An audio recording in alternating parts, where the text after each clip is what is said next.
Hey everybody, how's it going? Welcome to episode 18 of the Across Your Bow podcast. I'm of course your host, Sir timmyG. What's up, everybody? How you doing? And with me today is my guest, my man timmyG, the most I don't know what would you consider yourself here in World of Warships, man? Infamously notorious. Infamously notorious, the number one wikis player on the server. Not even close. Not even close. Not anymore. Nah, Not either anymore. way, not anymore.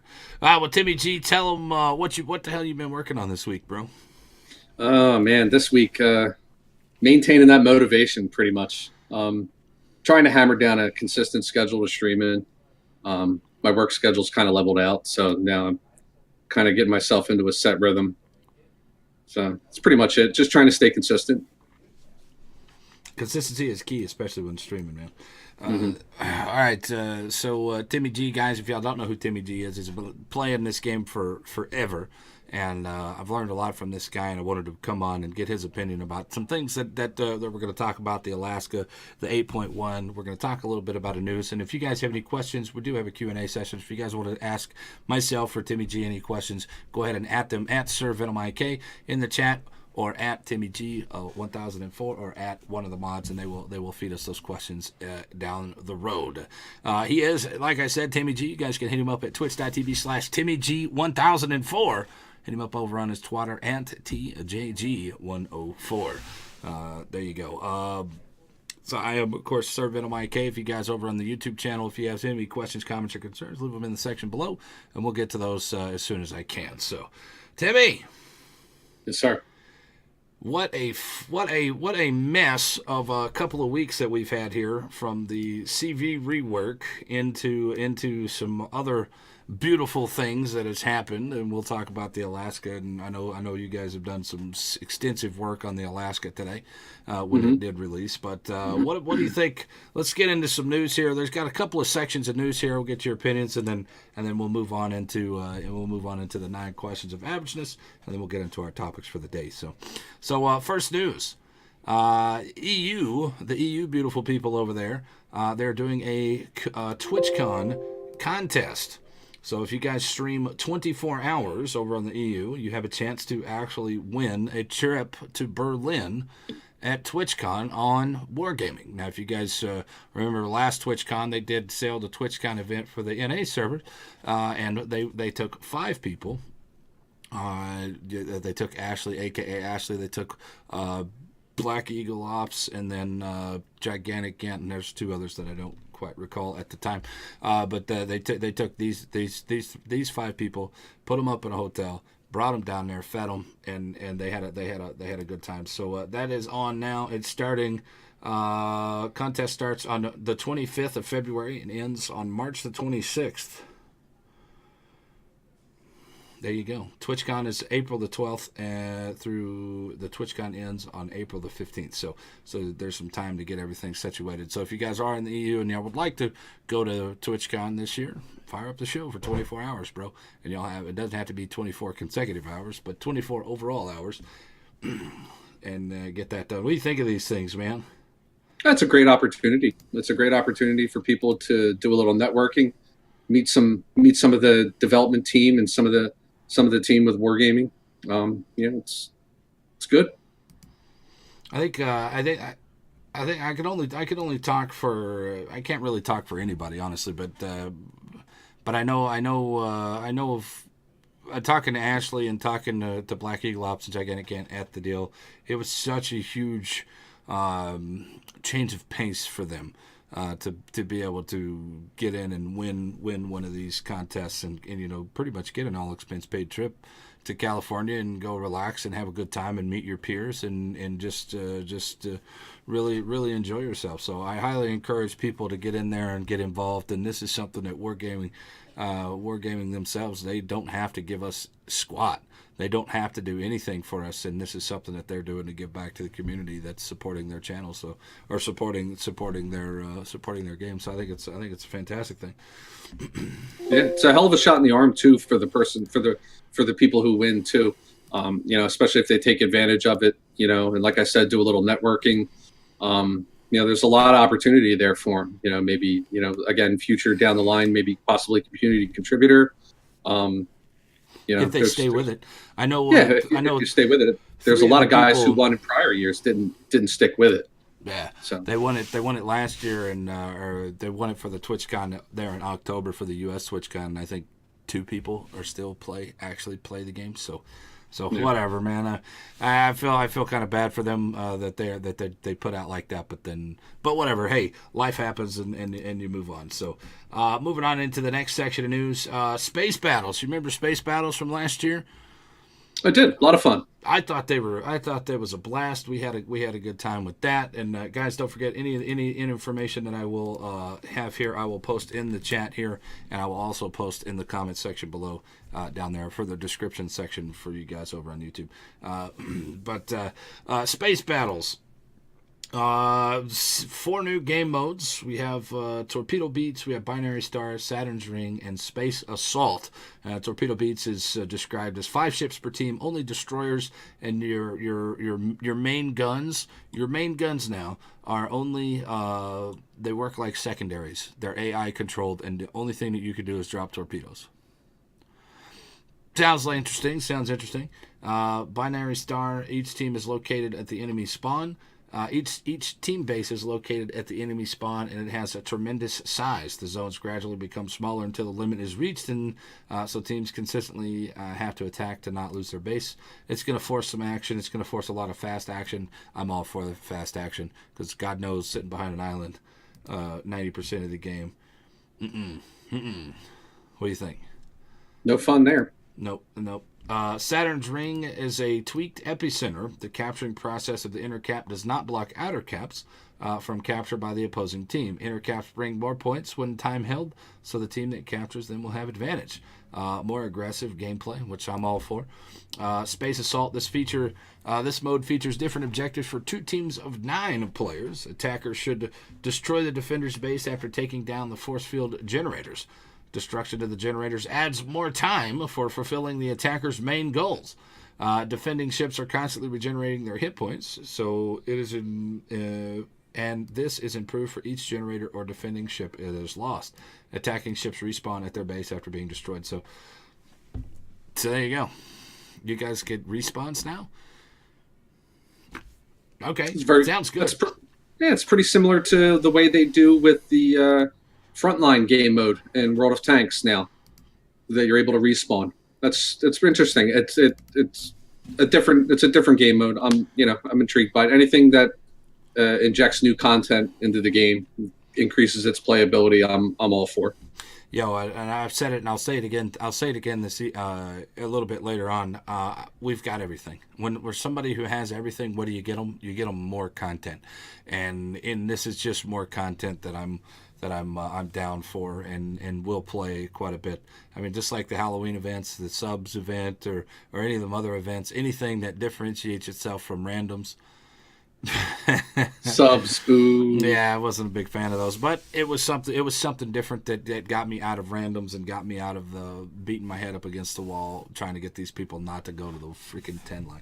All right, so moving on from there, guys. There are four new maps for this. That's called Ludus, Navis, Applause, and then Rises. Maybe it's A-Pulse. I think it's A-Pulse. But you guys can check out the links for those descriptions and what they look like. And they look pretty good. Have you seen this thing? Have you seen the way these maps look? They look fucking legit. And they don't do anything half-assed here when they go on events. And I've always enjoyed the events that Wargaming puts on to give us something to do. So, patch 8.0.3 has come and gone. Updates were just fighters and some random nonsense here. Enterprise got a change. Pretty much not much happened. If you want to say, there was an incorrect cooldown on consumable for defensive AA Fire number 2, which is the premium consumable. It's now because it was coming out and the reload was higher than the defensive Fire 1, and so they fixed that. And then does it really matter since it's all 8.1 now? I don't know. 8.3 was going to be a big topic for us, but since they went ahead and put it out real close to the next thing, we'll just skip over on that news since it's not all that important. All right. Well, you guys saw it with the Corgi event years ago. Now you're seeing it with the pirate event, the turkey shoot, called the Masquerados Bounty. Win doubloons and more. If you guys remember, like myself, I've been involved with a couple of them. Absolutely fun time going out there. You gotta, hey, we are the turkeys. Come kill us, and you guys get prizes. That kind of stuff. I know it angers a lot of people. What do you think of these events, man? Again, it's something new. It's something different. I mean, I signed up for it. I signed up to be one of the Masquerados. I mean, I play a lot, so it's the next logical thing. Someone who has a lot of activity. I mean, the rewards are based off of activity and how many games you play. Mm-hmm. And I mentioned something about World of Tanks before, and there's always been something similar like this implemented with World of Tanks too. It's Kill the Sheriff. They have those sheriff's accounts in World of Tanks where players, community contributors are given access to these accounts, and if you destroy them, you get gold and whatever else it is that they give you for these things. And you rarely see them do it. You rarely see a sheriff account. So something like this on a regular basis where they actually select members of the community to actually go out and play, and then they reward the people who are playing the accounts for it, I'm all for. Everybody gets a little something, and you get to have some fun doing it. And it's at accessible tiers too, tiers 5 through 8. So that's I'm happy about that. Well, I'll give you some details here. Join the Masquerados. The sign-up start February the 25th, which today is the February the 27th, so they've already started. The sign-up's in March the 1st, so couple of days. I've linked it in the description, so if you guys are over on YouTube, you're probably not going to get a chance to register through the YouTubes. But there are 6-man. They will March the 6th. They will release the information in the forums on who is going to be part of the crew. There will be approximately 300 people on that crew. I believe the community contributors here in the U.S. are already on that crew, so I didn't have to sign up, but I did anyway. Rewards. Hunt the Masquerados. Want to be out sinking some floats.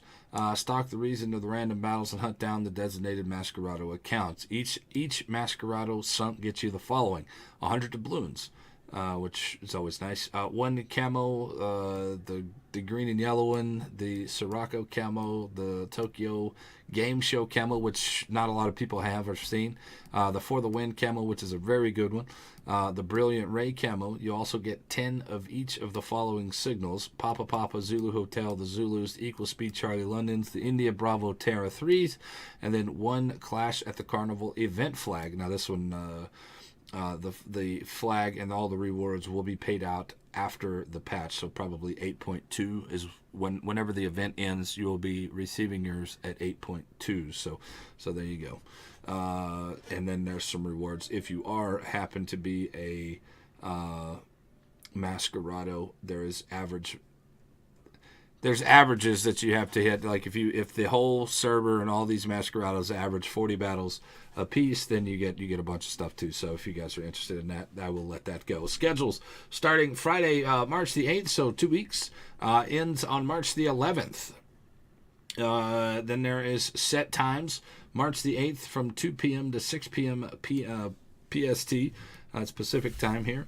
Tier 5 and 7, 10 a.m. to 12 a.m., 10 p.m. to 12 a.m., Tier 6 and Tier 8. In between that time is free play, so you will see them everywhere. But there's sections for March the 9th and March the 10th that are guaranteed. They have to play in those sections in that time. So if you guys are interested in that, I went ahead and linked it into the chat. If you guys want to sign up for that, maybe you guys could be a Masquerado. And it's always fun to give back to the community, man. I know I love these events and going in there, and you know what? We get a lot of flack for it too, especially when we play in like 8s and 9s and stuff, and we're like, oh, look at these guys, they just roll in there and they just dying, just throwing their lives away. It's ruining the game for everybody. And I'm like, okay, you're welcome. You're welcome for trying to help out and give back, Yeah,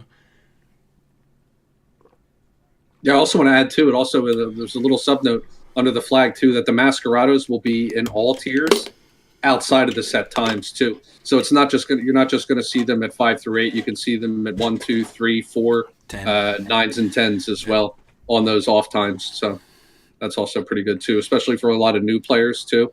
It would be beneficial to the community for any of those Masquerados to play some of the lower tiers as well. Help out a lot of the newer players in the community, and Hmm. help give them a little one up, a little boost. Because I know a lot of those guys, and everyone knows that when you first start out, it's not everybody has money to throw at the game, and not everybody has premium time and stuff. So maybe throwing some low tier players a bone here and there would really go a long way. Well, I know. Every time they did tell us to stay out of tier one, which is fine. Don't play tier one in the past, which doesn't really matter. I always get that Iwaki Alpha and that Arkansas Beta games because those are the ones I don't have. Those are the only two ships that I will probably not be able to get. So we do play those quite a bit because those boats are stupid good, and those are all a lot of fun. A lot of fun to play. But anyway, guys, that's all of the news. That's all the news I got. You got any other news that you want to chit chat about that you saw? No, I think that's pretty much it. All right, boys. We're hanging out with my man timmyG. You can catch him over on his Twitch channel at twitch.tv/timmyG1004. All right, you can hit him up on his Twitter at TJG104. Now, are you ready, man? Are you ready to get the average, bro? Oh man, I'm ready. Let's fire up these 9 questions of averages, boys. Let's get to know timmyG just a little bit more. Question number 1. How in the hell did you find World of Warships? Oh man, how did I find World of Warships? So I played World of Tanks. I had several accounts in World of Tanks, and as I was telling you off screen, I played a few other games. One of them was this really obscure game, not many people heard of. It was available on the Facebook Marketplace. It was called War Commander. It was by another San Francisco-based company at the time, Kickside.com, and I was an influential member of that community as well. I did something very similar to what you do here, and but I did it with a larger panel.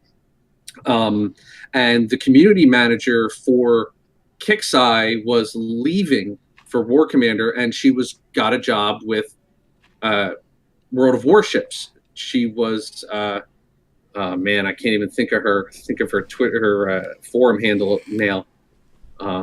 It might come to me, but whatever it may be, she said, "Hey, listen, I know you're kind of reached your limit with War Commander. Why don't you come over here and play some World of Warships?"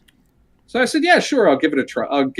So I was already playing World of Tanks, so I kind of knew about it, and I just pretty much based off of her recommendation, she got me into the beta. That's what it was. She got me into the closed beta. That's why. Was the main reason. So she got me into the closed beta, and I started playing World of Warships, and I couldn't put it down after that. It was literally love at first sight. Yeah, it's been an interesting game, and I've always been attracted to games that are long and grindy that have extreme replayability, and this just fit right up my alley here. Question number 2. Now you've been playing since closed beta, as you just said, and Yep. what was and I know you've been around Twitch for a long time. I know we sat there, we've talked off on and off screen, on and off camera. We've played with each other giggity for the last 2.5 years that I've been playing. You've always been around. What made you decide to take that leap over into actually streaming as It was opposed to actually just being a viewer? getting a rig that actually could do it. To be honest, I started out playing on a laptop. It was a Lenovo Y70 laptop. It had like 16 gigs of RAM. It was like an i7 mobile, an i7 laptop processor. Had like a GTX 960M, but it was really nothing that I could legitimately stream on for a long duration. I mean, anybody knows if you're playing on a laptop, heat is it gets really hot. Yeah. And ironically, I went out and I threw a bunch of money. And at the time, I really didn't know much about building computers or anything like that because I've never done it before. So I literally just threw money at the place and was like, "Here, give me a laptop. Can it play this?"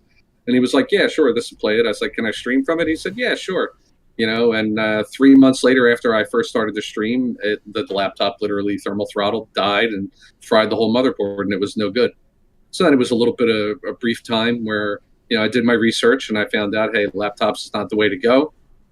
And I started going to the local micro center, and I started sourcing some materials and stuff, and watched a couple YouTube videos, and I built my first computer. Yeah, And I know. I know my first computer was given to me by one of my mods here in the channel. He came over at Christmas time and he said, "Here, start up a show." I was like, "Oh shit, hell oh yeah!" wow, So after I got done playing with that guy's balls, I decided to go ahead and start up the show. Uh, yeah, and then we I slowly parted out, upgraded that computer one piece at a time to where it's a brand new computer, and then we recently just built a full on power gaming rig. I'm still waiting on a power graphics card, but we just recently built a second one. So building computers is fun, man. I yeah, love it, it is. and I'm glad to see it because I've always respected people's opinions, and yours are ones that I've always respected. So I'm glad that you're actually out in the streaming world now and sharing some of that love and non-chat banniness that you get up to, man. No, yeah, that's kind of rough.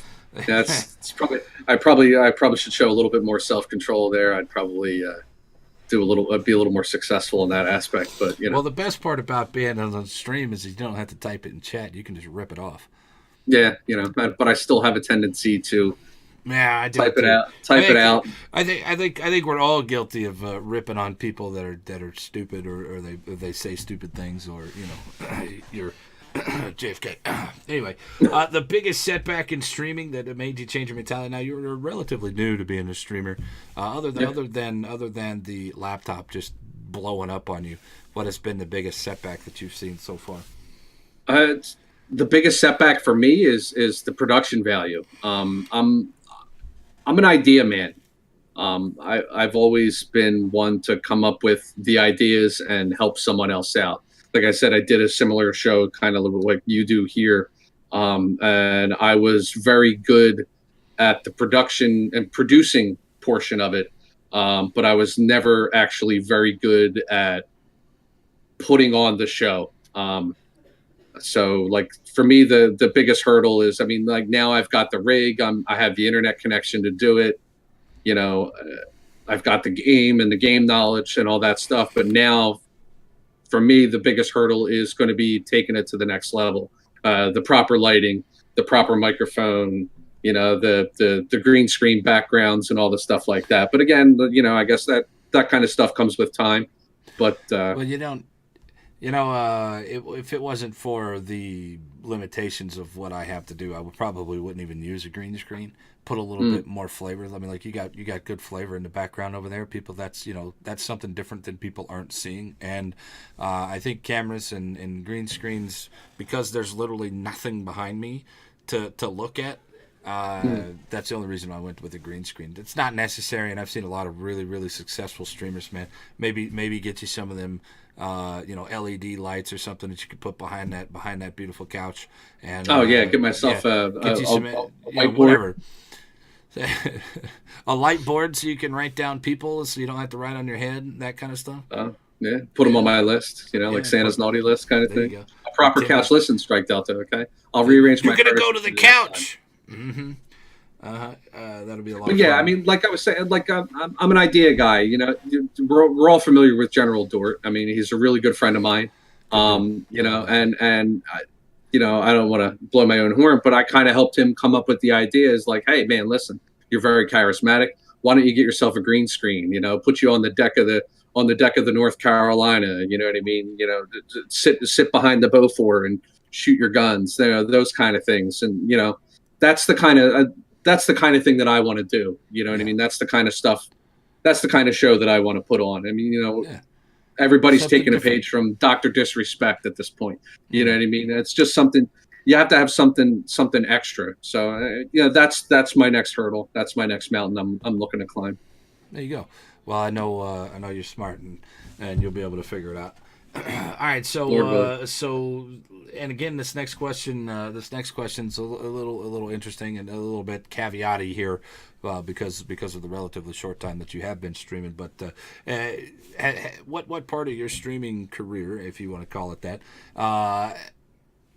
what have you seen that works for you? Because I know we hit on something here, being the school of average, that just it clicked with the community, and we just Mhm. kind of it just kind of exploded, and now people are like, hey man, I'm average, whatever, and that that's what we kind of rode on. What has there been something like that for you yet, or are you still You know, waiting on that thing, or? I think I'm still waiting on it. I can be toxic. I can be kind of elitist, and that's not really where I kind of want to be. That's not the persona I want to put forward. I think I'm a very competitive person, so just naturally, and that's not kind of where I want to be. So I think I'm still looking to find that niche, So one day, one day it'll get there. One day you'll make it. All right, Yeah, so go ahead.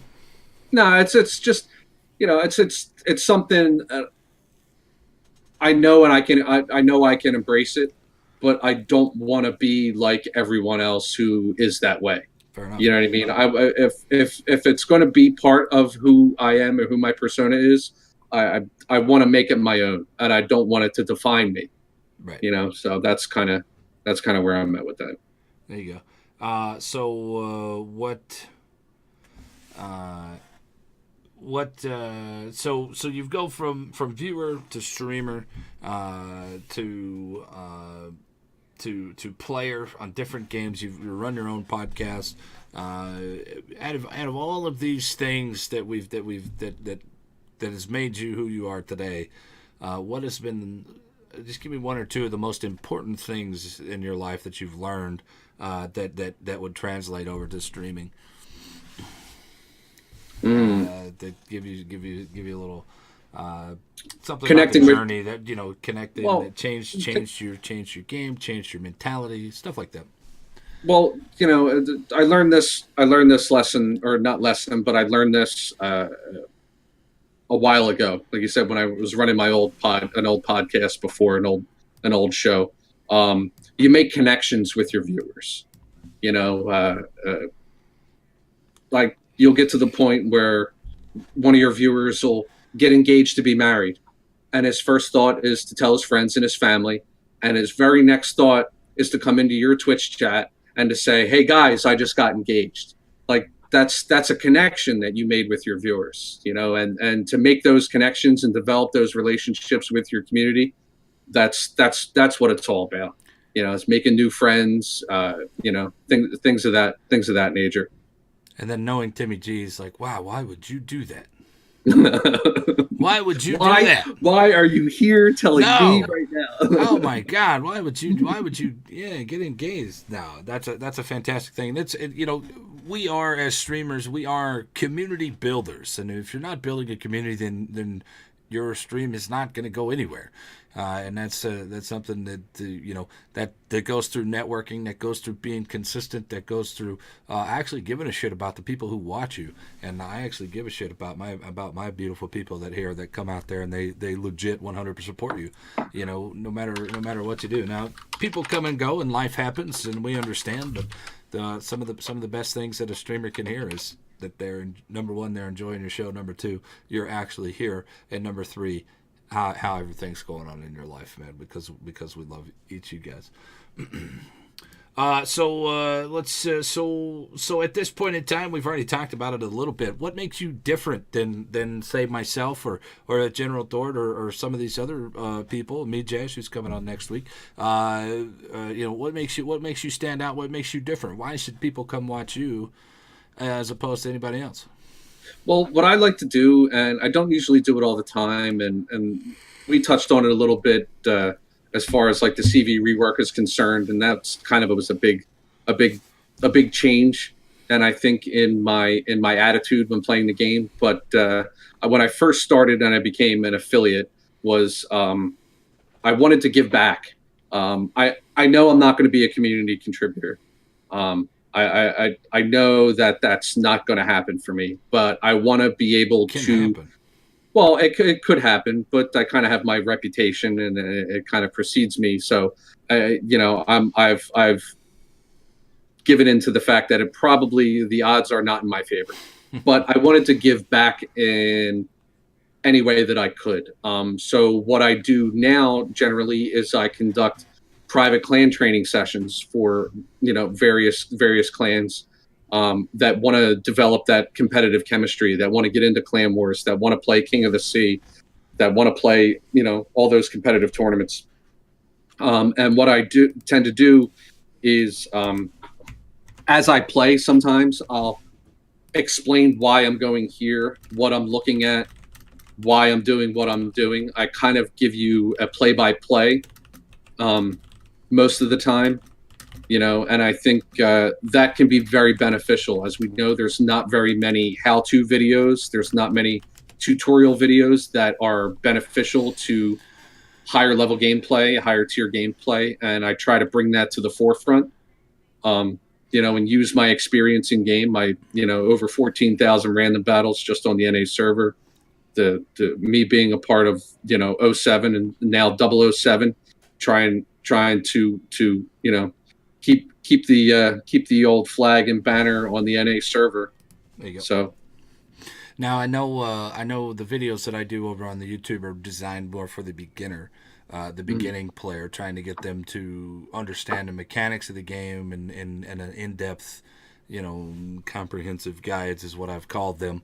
But they are straight up for beginners. So there's not really too much technical for high tier gameplay or high level gameplay. Let's put it that way.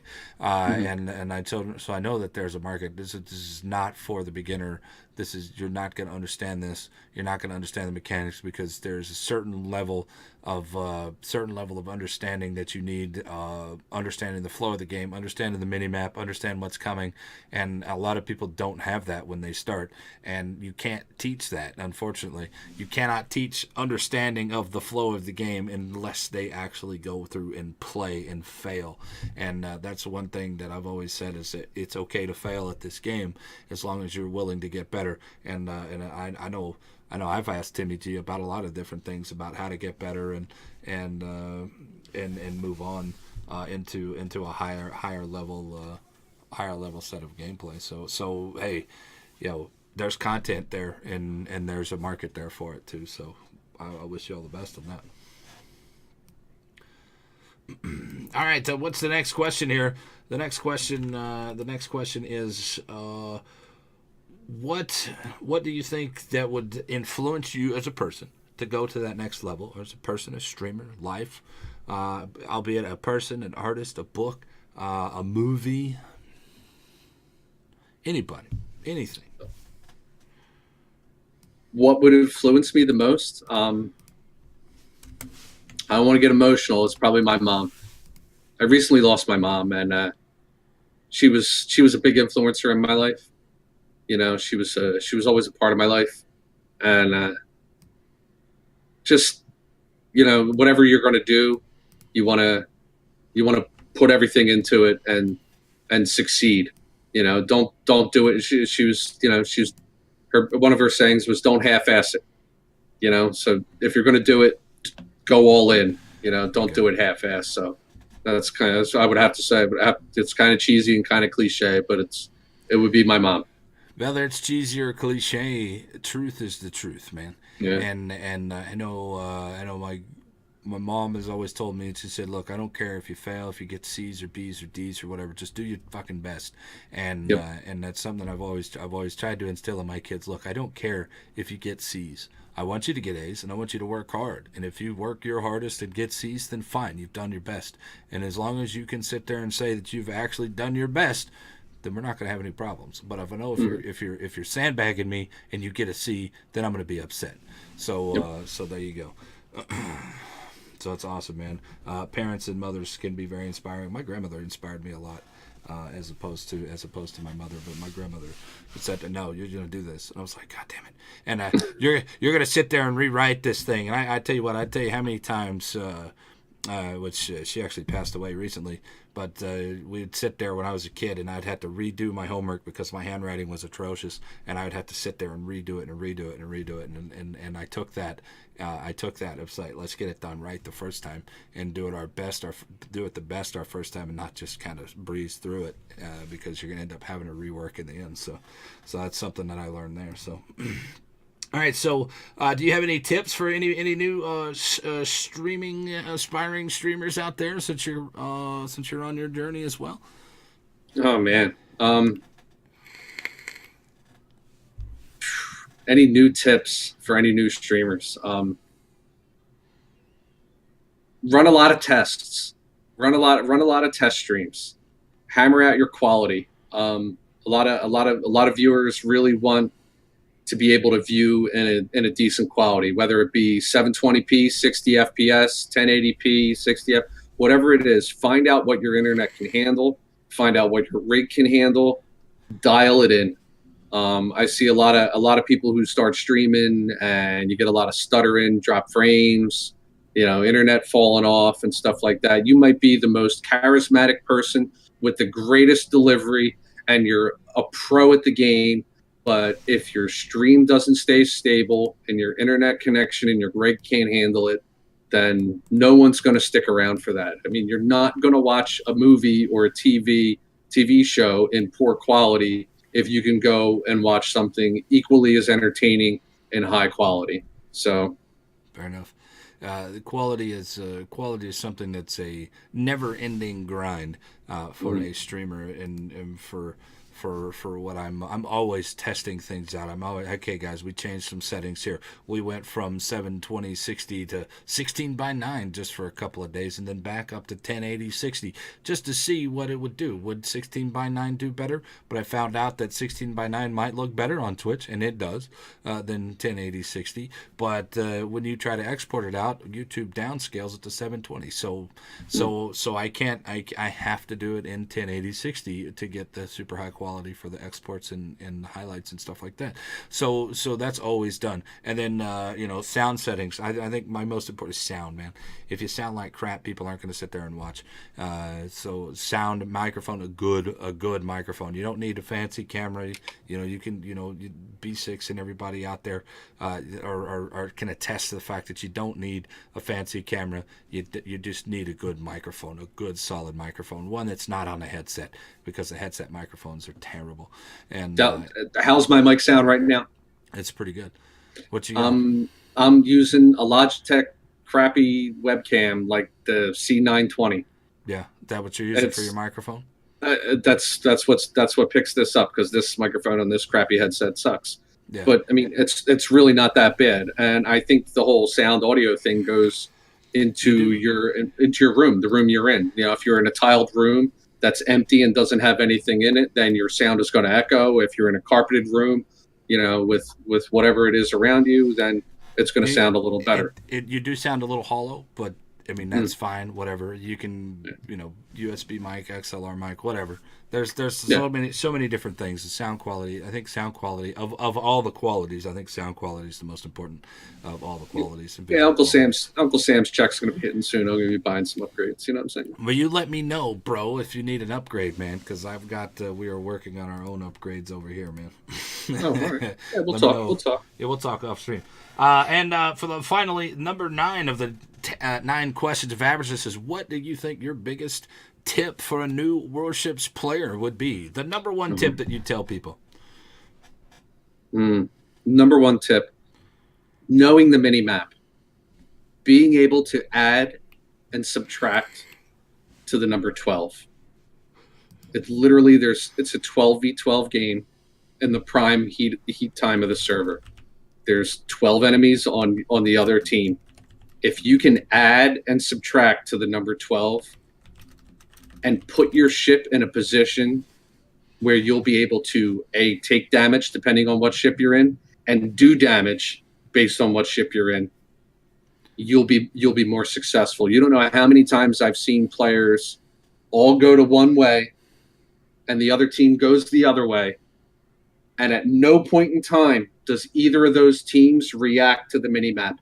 They just keep going. It's just this circling around the map kind of thing. It's, you never see 3 players or 4 players turn back around to meet these guys and stop them at your cap and buy a little time so those players can cap out or something like that. There's some Yeah, very basic things in World of Warships that you would be successful in, and reading the mini map and understanding where the ships are is very, very important because, I've said this before on my stream, that this isn't World of Tanks. You can't stop your ship, turn it, and then go in another direction and reach top speed in the drop of a hat. You literally have a turning radius or rudder shift. You bleed speed on turns. You've got to turn around. right. You've got to make sure you're not showing broadside to other ships. You're not taking shots. You've got to be able to get into a position where you're then viable, and not just sitting out in the open. So reading the mini map and reacting and responding to it is probably my number one most important tip for a new and intermediate player. There you go. I know my number one is paying attention to the minimap. That's my number one all time is paying attention to the minimap. And there you can see that we do something here on the channel twitch.tv/SirVenomIK where if we get this map to Two Brothers, as you guys see in the background, we're right up the middle. We go up the middle on Two Brothers all the time, man. And it's always funny to me. We're like, hey guys, stream paid, the 500 biddies or whatever to go up the middle, and so push up one of the sides because people are gonna come back and engage us in the middle and leave the sides open. And 90% of the time, the people that go, or if we're on the bottom, they go out to A and they go all the way to the 1 line. And I'm like, instead of push, and they extend, and you see it on Neighbors all the time. They extend out to Charlie, and they end up at the 9-10 line, and then nobody ever pushes north to south. They always east to west pushing. And if people would do this, it would number one, encourage more teamwork. Number one. Number two, you'd probably win a lot more games if you push north to south instead of extending the game out to the edges of the board where you can't come back in case the other side. And and then that goes into a whole nother thing about slow boats going out to the 1 line. Colorado should never be past the 5 line, 6 line, or whatever it is, to going out toward the 10 line. It's a mess, and people aren't using their boats properly according to the situation. So mini map and how you react to the mini map is always one of the number one things that I've always told people. Well, guys, that's it. Do you feel a little bit more average, Timmy? Just a little. Just a little bit. That's what we're trying to do, man. Help people out on their averageness. There we go. Guys, I am SirVenomIK. You guys can hit me up over here at twitch.tv/SirVenomIK. We're hanging out with my man timmyG. Just finished up the 9 questions of averages. timmyG. You can hit him up at twitch.tv/timmyG 1004 and then at TJG over on the Twitters if you guys have any questions for him. Guys, if y'all do have any questions, comments, or concerns about what we're about to get into, you guys leave them in there at SirVenomIK right there in the chat, or at timmyG, or at one of the mods here in the chat. And if you guys are over on YouTube, leave them in the comment section below and we will get to them. Now, today is a day that will live in, I don't know, a lot of people are going to call it mediocre. But I know we were talking earlier today about this, and the Alaska has released today for all of you beautiful people out there. The Alaska came out for 1 million free XP, and it was $80, something like $80 on the shop that you could actually purchase it.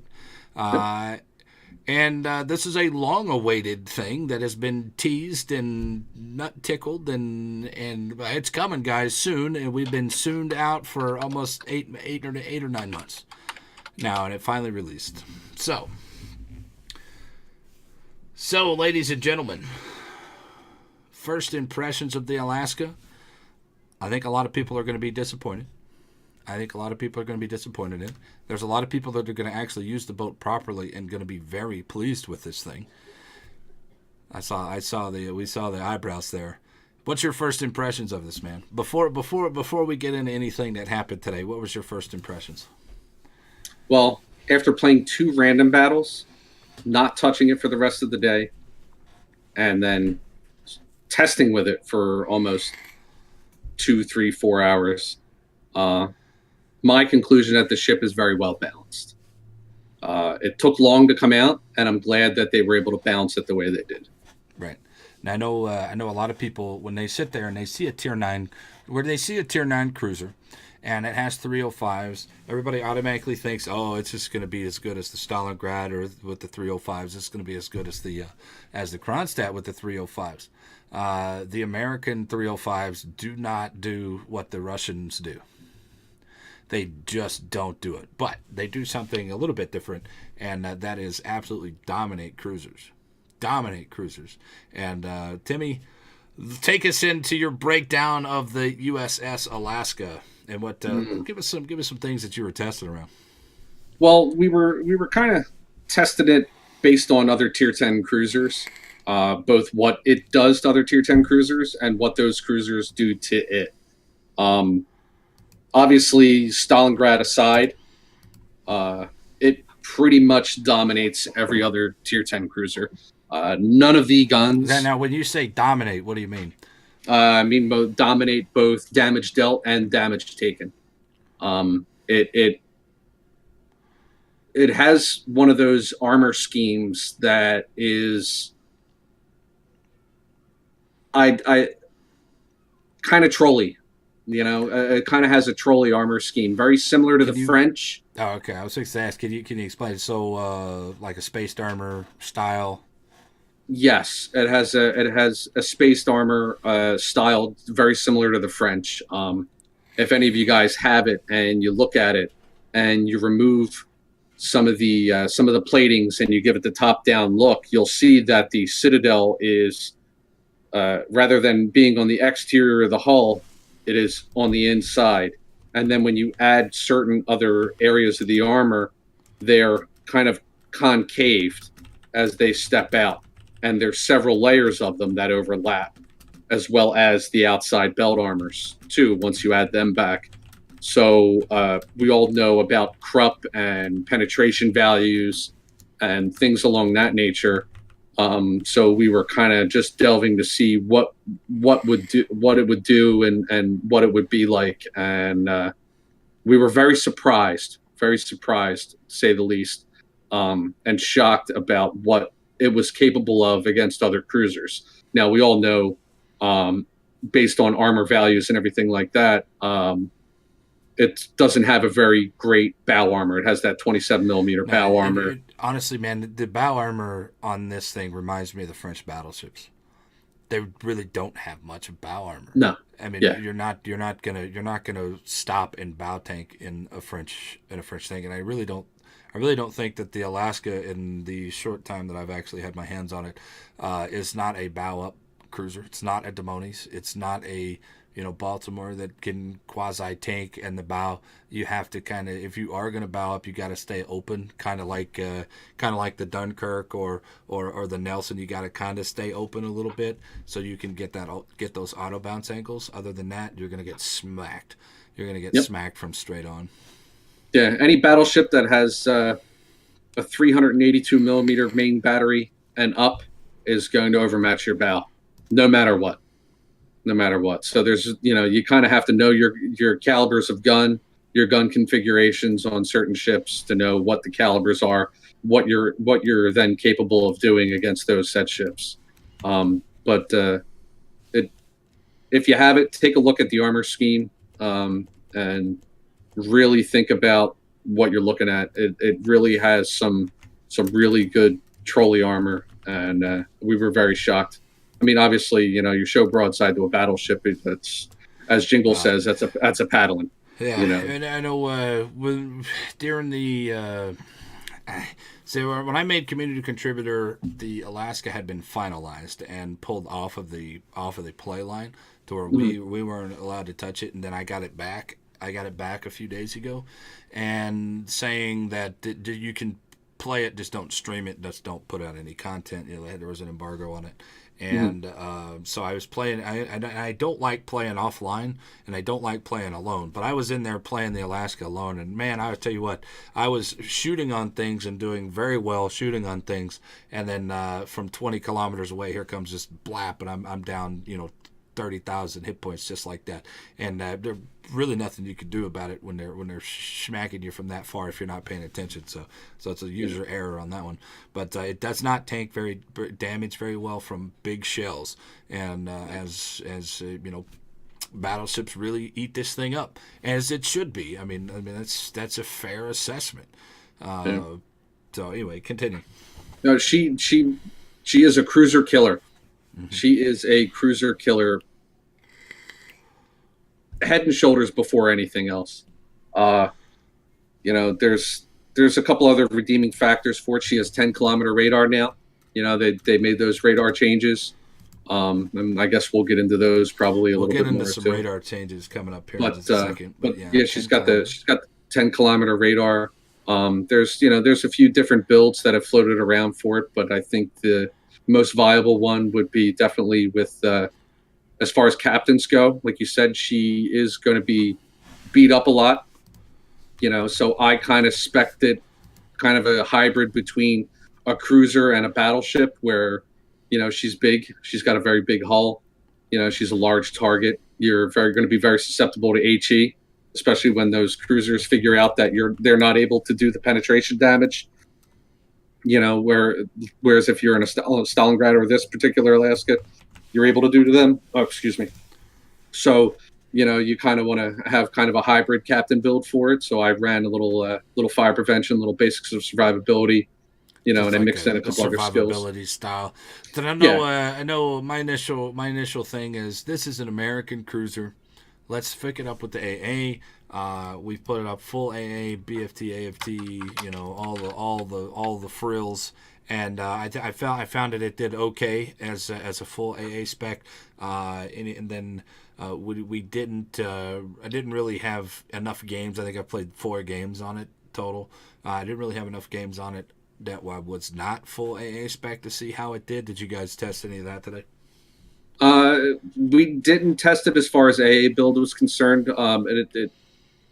Its long range AA didn't impress me very much, but its mid range definitely did. You can get the flak bursts up to 12 at mid range, and that's I think at 3.5 kilometers max. With the AA changes that they made, so a lot of things they reduced a lot of stuff, and you can get it up to 7 flak bursts at long range at 5.8. But it's not bad. It's not bad. It's not far off of what the Worcester is, but I think the damage numbers differ a little bit. So if you're going to run it an AA build, I would suggest having a dedicated captain for it. So this way, if you are running it in a division with a CV, you know, you can fend for yourself, you know, things like that. Flip over your captains from smaller AA boats. Yeah. And I mean, it's got to still be relatively effective, I think. Yeah. I mean, you know, there's a lot of good redeeming factors about it. One of the big metas right now is with the Henri is a lot of people take IFHE because it increases their HE penetration. So you get more alpha damage out of your HE. You can get it up to 51 millimeters of pen. So now with this particular boat, it has 50 millimeters of pen standard with HE. Very good HE. You're not going to do unbelievable damage rolls on a consistent basis with the AP. However, it will punish broadside targets if aimed properly, but you will get far more consistent damage with HE. But like we said before, it's a cruiser killer. So that's kind of what it excels at. So what I'm gathering from what you're saying now, this is just purely off of what he's saying. Only played 4 times, so I really don't have much expertise in this boat yet, which we will get tonight after the show. Sounds like a case for my man John Doe and his brother George Doe, bro, with the expert loader, expert marksman. Sounds like that is a very viable option here. Maybe you don't take priority target here. I mean, you probably still take priority target anyway, but maybe you don't. Maybe your first point's in the expert loader, so you can do those quick swaps. What's anybody know offhand what the reload is? The main gun reload on this thing? It's like 20 main gun seconds, reload is 20 seconds, and if you take main battery, if you take main battery modification 3 in the final slot, you can get it down to 17.6 seconds. Right. So with using expert loader and being able to switch between AP and HE, you can get that reload down really fast to swap shells. That is by far one of the recommended captains to use for this particular ship. I use my John Doe over on the battleship, the main battleship is for the Montana or anything like that, because I know every once in a while I'll sling a little bit of HE on the bow end Yamatos and Musashis and stuff like that. So I mean that's never a bad thing to take, and having an option and having that there for that HE option or fast swap over to the AP for a broadsiding cruiser can be very effective and be very devastating for the enemy team. Can really break their back if they're trying to make a push, or if you were paying attention to the mini map. Let's put that on the theme here. Paying attention to the mini map, and you turned around and you went and you put yourself in between yourself and the enemy team, or in between your team and the enemy team, and some guy's trying to go broadside to get his back guns off, or inevitably, but my peds, I got to get my peds off kind of guy, because everybody sees those all the time. The Atagos out there, you can absolutely dominate these things on the broadside with the AP and have a very quick swap over to that and be very effective with it. So I think your actionable time with this boat is going to be people are going to love being pushing in this boat. I think people are going to enjoy pushing in this boat, and a lot of people are still going to snipe with it because people don't want to get touched. But I think that mid-range, this thing is going to be a monster versus other cruisers, and it's relatively quick. I mean, it's 32, 33 knots or something. Yep, 33 knots, and with the aiming system modification, if you don't choose to go the AA route, you can get the dispersion down to, I believe, 198 meters dispersion. So that's actually not that bad. I've gotten some really good RNG dispersion with it. So I mean, she's pretty accurate. What's the base sigma on this thing? Anybody have it? No off chance? I don't have it up. I don't have the specs of the ship up here. I don't know the sigma for it off the top of my head. Don't know. I'm sure somebody in chat might be able to come up with that. Yeah, somebody in chat want to hook us up with that. That'd be great. So anyway, so now let's go into something that a lot of people have been asking about, and I got hit up on Twitter today. Somebody was upset that it was 1 million free XP, and I was like, well, I mean, come on, man, it's 1 million free XP. Who cares? I mean, just play it, earn it, whatever. It's 1 million. It doesn't take that long to get free XP. I think during the 24-hour stream that we just did, right here on twitch.tv/RMYK, we ended up gaining almost 200,000 free XP in a 24-hour period. And that's technically, we're not playing the entire 24 hours. So free XP is very easy to get. Get your premium time, flag up, camo up your ships, and you will be able to gain a lot of these things very quickly. And we're getting word here. Thank you, Digital Justice, for the 2.05 on the Sigma. It's just not bad. I mean, it's relatively close to the North Carolina, which is 2.2. I think 2.0 maybe. I don't remember offhand. I don't remember that one either. But anyway, 2.0 was pretty good in this world of 1.8 not hitting anything from 6 kilometers to 2.0. It's a little bit better than that. So I'm down with that. I'm down with it with good accuracy. Now, guys, right now, currently, as of today, March the 27th, 2019, at about 8 p.m. Central Time, the Alaska is on sale. You can get combat missions for this thing. It goes in the American shop for $79.34 U.S. dollars. That's U.S. lardals. Or you can big dick this thing, Mr. Whale over there, $144.99, which also gives you a 10-point commander skill, which he won't use. He'll use it on something else. And then 5,500 doubloons, 6 million credits. And here's where this pack makes the most sense to me. Doubloons, credits don't really matter in the long run, but here's where it matters. You're going to get 3 times experience for 25 battles. Then you're going to get all of these things: 150 damage control parties, 150 repair parties, defensive AA consumables, surveillance radar twos, 150 of those. Then you get the flags: Equal Speed Charlie Londons, Bravo threes, Bravo Terra threes, Zulus, the Zulu hotels, the Papa Papa, and then you get the Alaska state flag with this thing. Those flags alone are worth it. It's 150 games that you can play, guaranteed to have these bonus stats on your ship. So can't go wrong with it. Plus, it's a Tier 9 cruiser, and it's going to be, it's going to be a credit earner for a lot of people, or a retrainer for a lot of people. Now, does this mean that you take this instead of the Salem for your retrainer? Probably. Yeah, it's You think, obviously, well, you bought it, right? Well, you bought it, and you obviously I think did. that it's worth. It's obviously you think that it was worth $140. Any other reasons other than you just wanted to whale this thing? Well, I thought the packet. I mean, I did a little. I did a couple calculations in my head. I looked at. I didn't have the free XP, so in order for me to convert the free XP, it was something in excess of 47,000 doubloons, which roughly equates to close to $200. Okay, so I was thinking, oh wow, so do I really want to spend $200 on doubloons to convert the free XP? Oh wait, let me check and see if it's in the premium shop. Boom, 2 packages in the premium shop.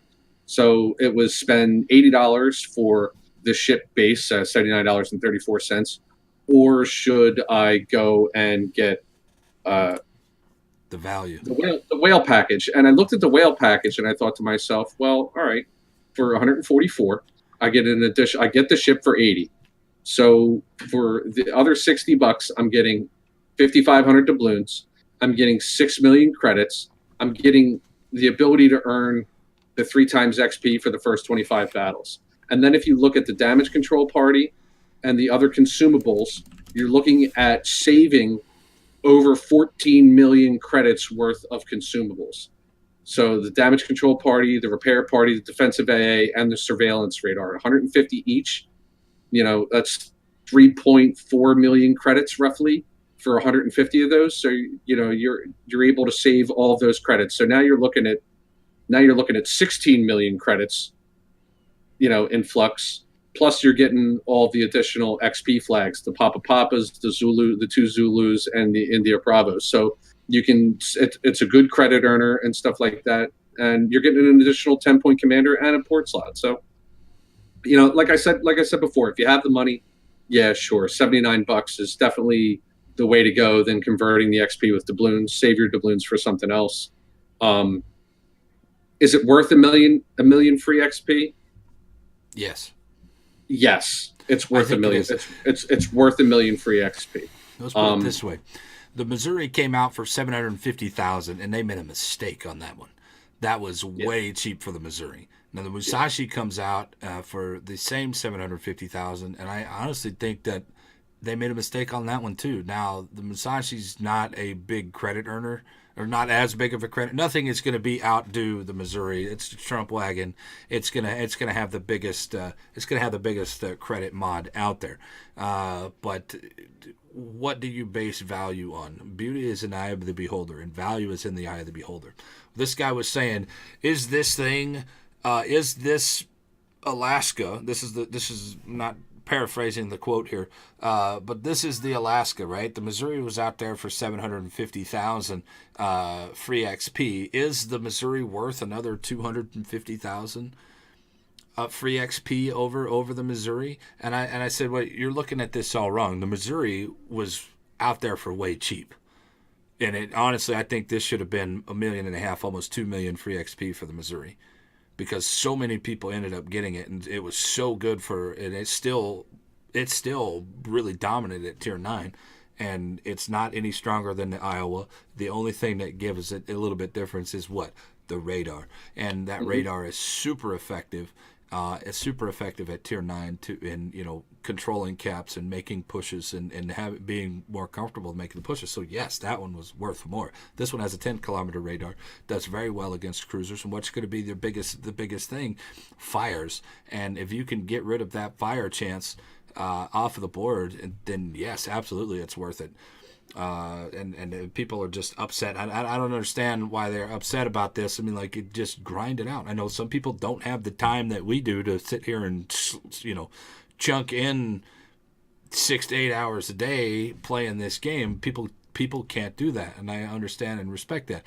But you have time. You have about a year or so before this thing comes out of the port to gain it. If you cannot gain 1,000,000 free XP from scratch in a year, well, then you're not playing enough.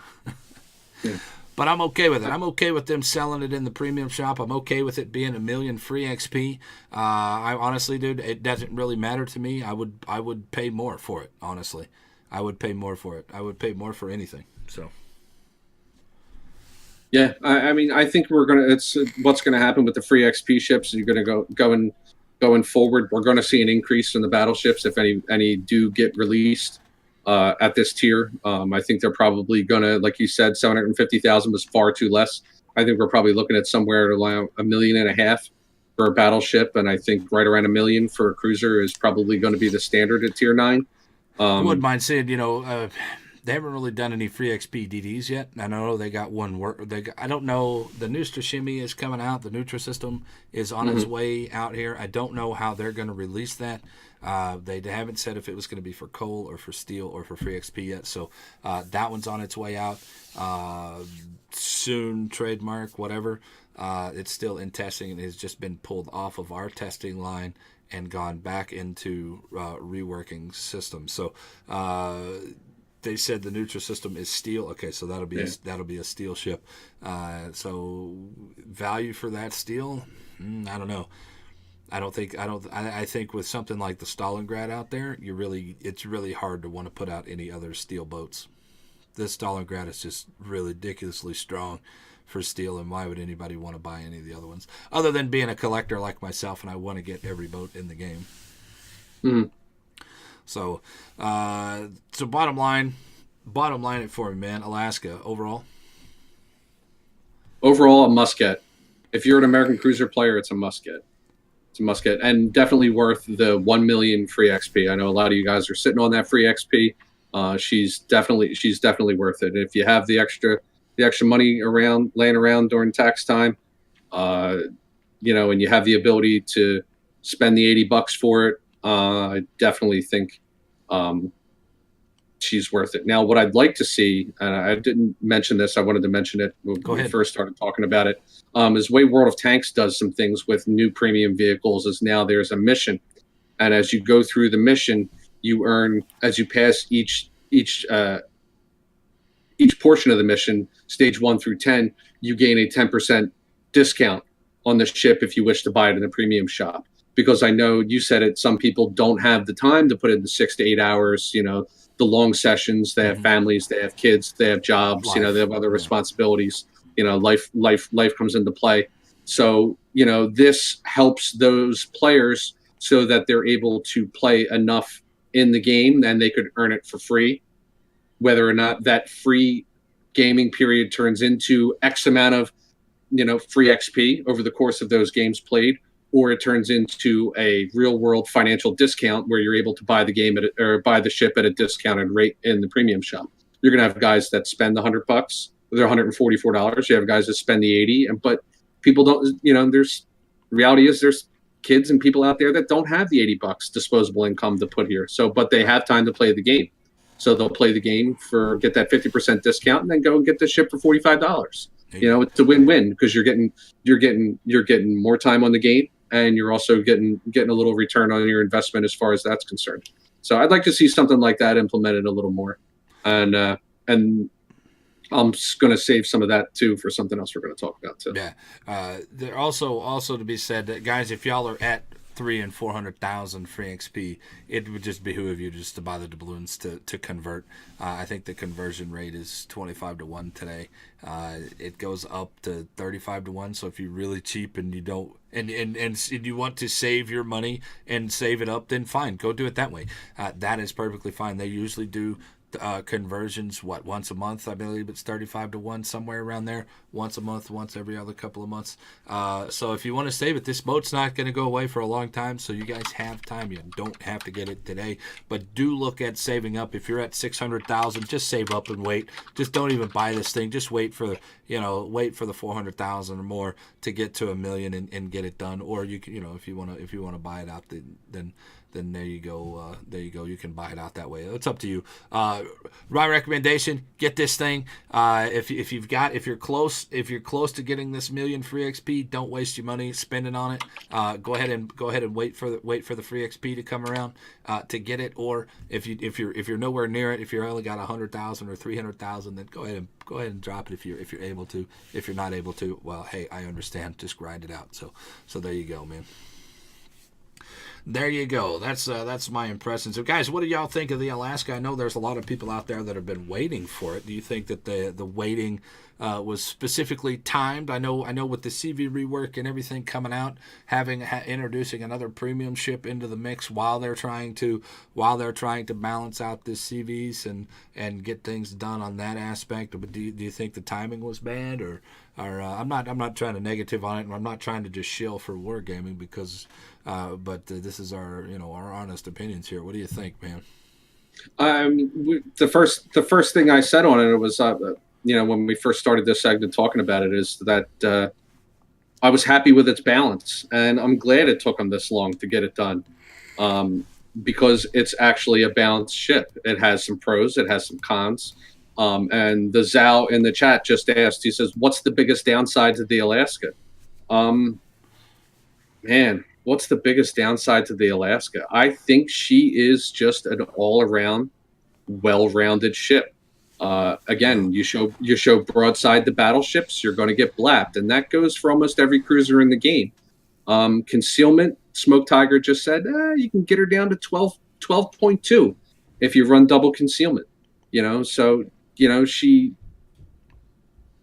I think the biggest downside to her is to be a viable AA platform. You have to spec her full AA.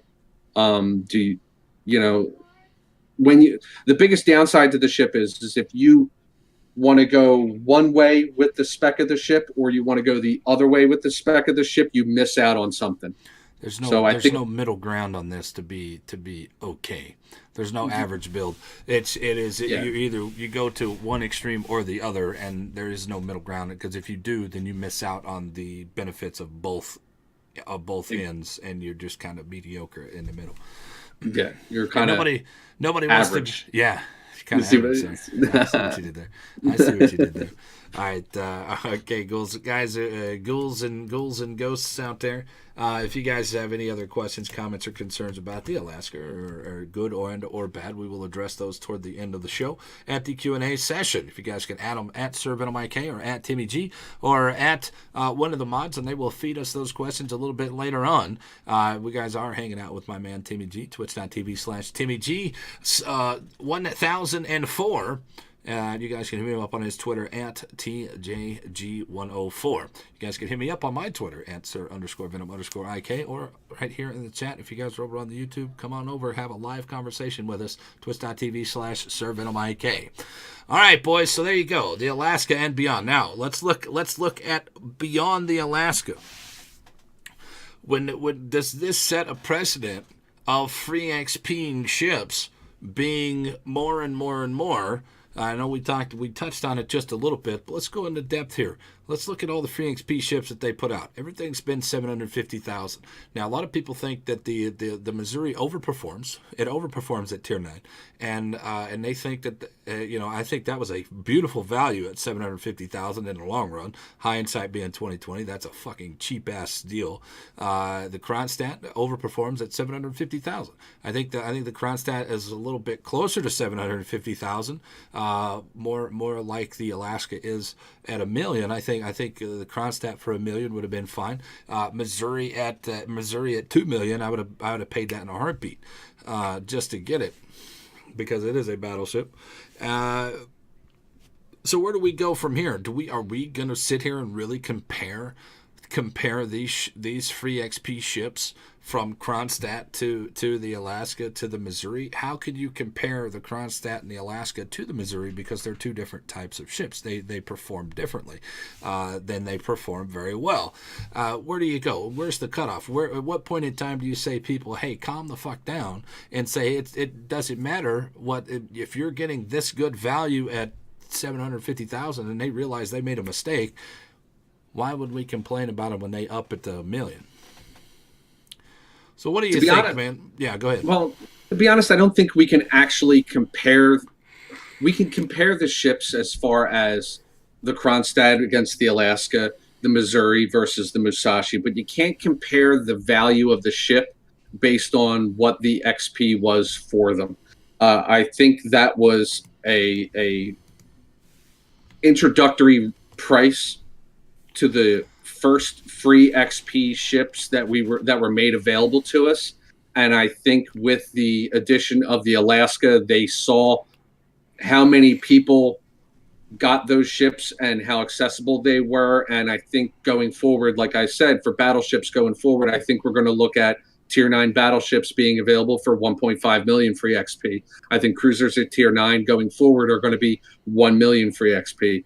If they are making Tier 10 ships available, we're going to see an increase in the free XP for each respective line, cruisers and battleships. You can't compare the value of the ship based on what those first three ships were made available to us are. I think that was just kind of like a testing feature to see kind of what they were going to be, how successful they were going to be as a free XP ship. And I think they realized that, hey, listen, people have a lot of free XP still, and we could probably increase this price by $250,000 and we'll still be successful, and people will still have access to it and going forward. I can't directly, honestly, give a comparison, of what this ship at $1 million and those three ships at 750,000. Well, in the end, is it worth it to you? That's the question. Is it worth it to you as the player?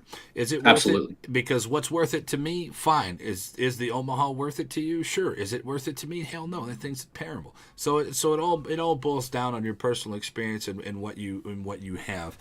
So I think it's irresponsible for people to say, well, I got the Missouri, I got this much value out of 750,000. Why is this one $1 million? It's not as good because it's not a battleship. Blah blah blah, and it's all relative to the person. I don't mind spending more on this because, like I said, what else do I have to spend it on? Nothing. It's literally sitting there. I have 200,000 coal sitting in my port doing absolutely nothing. So let's go buy some dead flags. That's it. And speaking of flags, this is a little caveat to this conversation. Now you can buy flags for credits. What do you think of that? I spent $20 million on flags today. There you go. Used all my coupons and everything for him. So he's up for it. I especially went out and bought some of those AA flags, considering you can't earn them anymore for the Clear Sky achievement. Especially with the CVs, yeah, those things are really good. The way that it's working now, those AA flags are fantastic. So get them while you can. Spend all the monies, all the coals, whatever you have to get those done. All right, boys, let's move on into the rest of the conversation. Any last minute doodads on the Alaska or anything else? No, I just think I think we were lucky getting the Missouri, the Kronstadt, and the Musashi for 750,000, and count yourself blessed that you were able to get them, especially the Missouri and the ability it has to print credits like that. And I think, like I said, moving forward, we're going to see an increase in those ships. And I think if those three ships are made available again, we will see a marked increase in what those ships are going to be made available for free XP. I think if the Missouri, the Musashi, and Kronstadt become available again for free XP in the future, we will see an increase in price for that. Absolutely. I totally 100% agree. Now, timmyG has also said that the Alaska is probably very well balanced, and I tend to agree with him. It's very well balanced. I also think that the Salem is very well balanced as well, with that 8.5 kilometer radar, because you actually have to risk something on radar to moving forward. But balanced doesn't necessarily mean good, as Salem out there, you don't see too many of them. I didn't see too many of them in rank season during the last Tier 10 rank season, and it was available because of the limitations of its radar. So does balance really mean that it's good? Well, we will find out over the next couple of weeks, and we'll get back to you with our thoughts on what the Alaska is. I think the Alaska is going to be fantastic. Timmy's already said it's pretty balanced, so he's all for this thing. And so there you go, guys. Is it going to be good for you? Do you play this boat well? That's going to be the ultimate test of, is it worth the 1 million free XP in the end. So there we go. Let's move on into 8.1, my friend. 8.1 has come, and now it is here. Let me tell you something, man. 8.1 is probably something that has needed to happen for a long time, but I don't. We'll just start off. We're going to talk about radar. We're going to talk about the flooding chance. We're going to talk about those here in just a second. But I wanted to talk about something here that kind of infuriates me about wargaming and the way that they do their new releases or new lines. The British CVs. Now you have a chance to win these British CVs by doing these missions and basically getting half of the thing before or 3/4 of the entire line before the game actually releases, before they actually release to everybody. I'm for somebody who enjoys the grind and enjoys the content and just the consistent gameplay over and over and over again. I really don't like the fact that they give away 3/4 of these lines. Because what's the point of me going back and learning how to play this Hermes if I get the Implacable for free? If I get it right out of the gate, what's the point of me ever going back to tier 4? There's not one. So I find that they shoot themselves in the foot here on longevity because they're giving away so much. But caveat to that. If you guys remember before they started doing this, I believe they started doing this with the UK battleship line, I believe, as with the first one that they did where they gave away pretty much all of it. Maybe the French line, I don't remember, whichever one came first.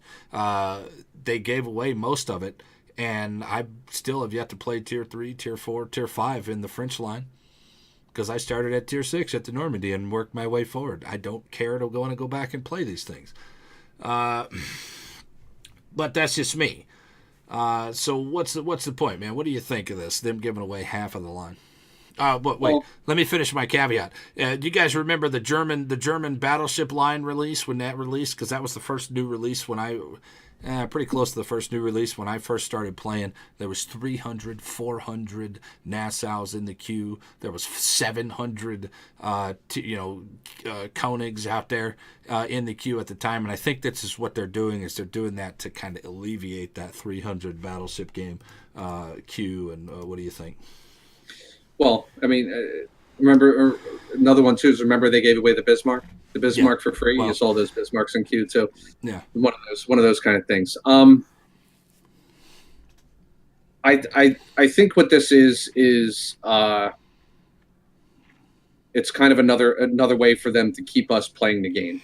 I know people have played CVs, and a lot of these British CVs are very HE relevant. A lot of dive bombers, a lot of rockets.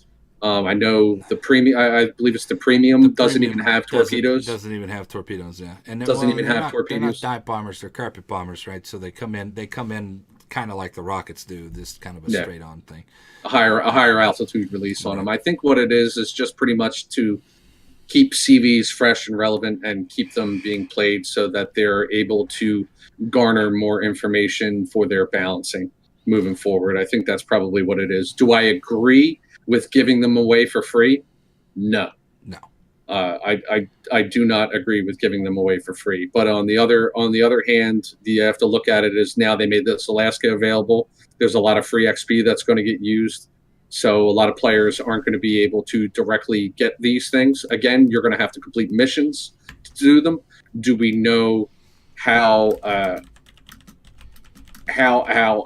hard these missions are going to be? Are they going to be as easy as the initial Fire Strike Win or Fly Strike Win, whatever they are, that was first made available to us up to this point? Who knows? Hopefully it'll be a harder requirement to get them and earn them.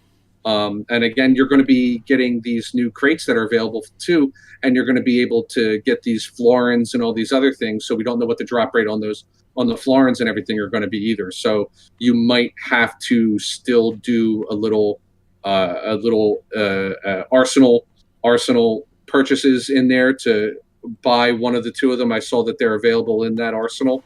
Right. Or you might have to get them in the premium shop to compensate and make up for it. But do I agree with giving them away for free? No, absolutely. No, I don't agree with it either.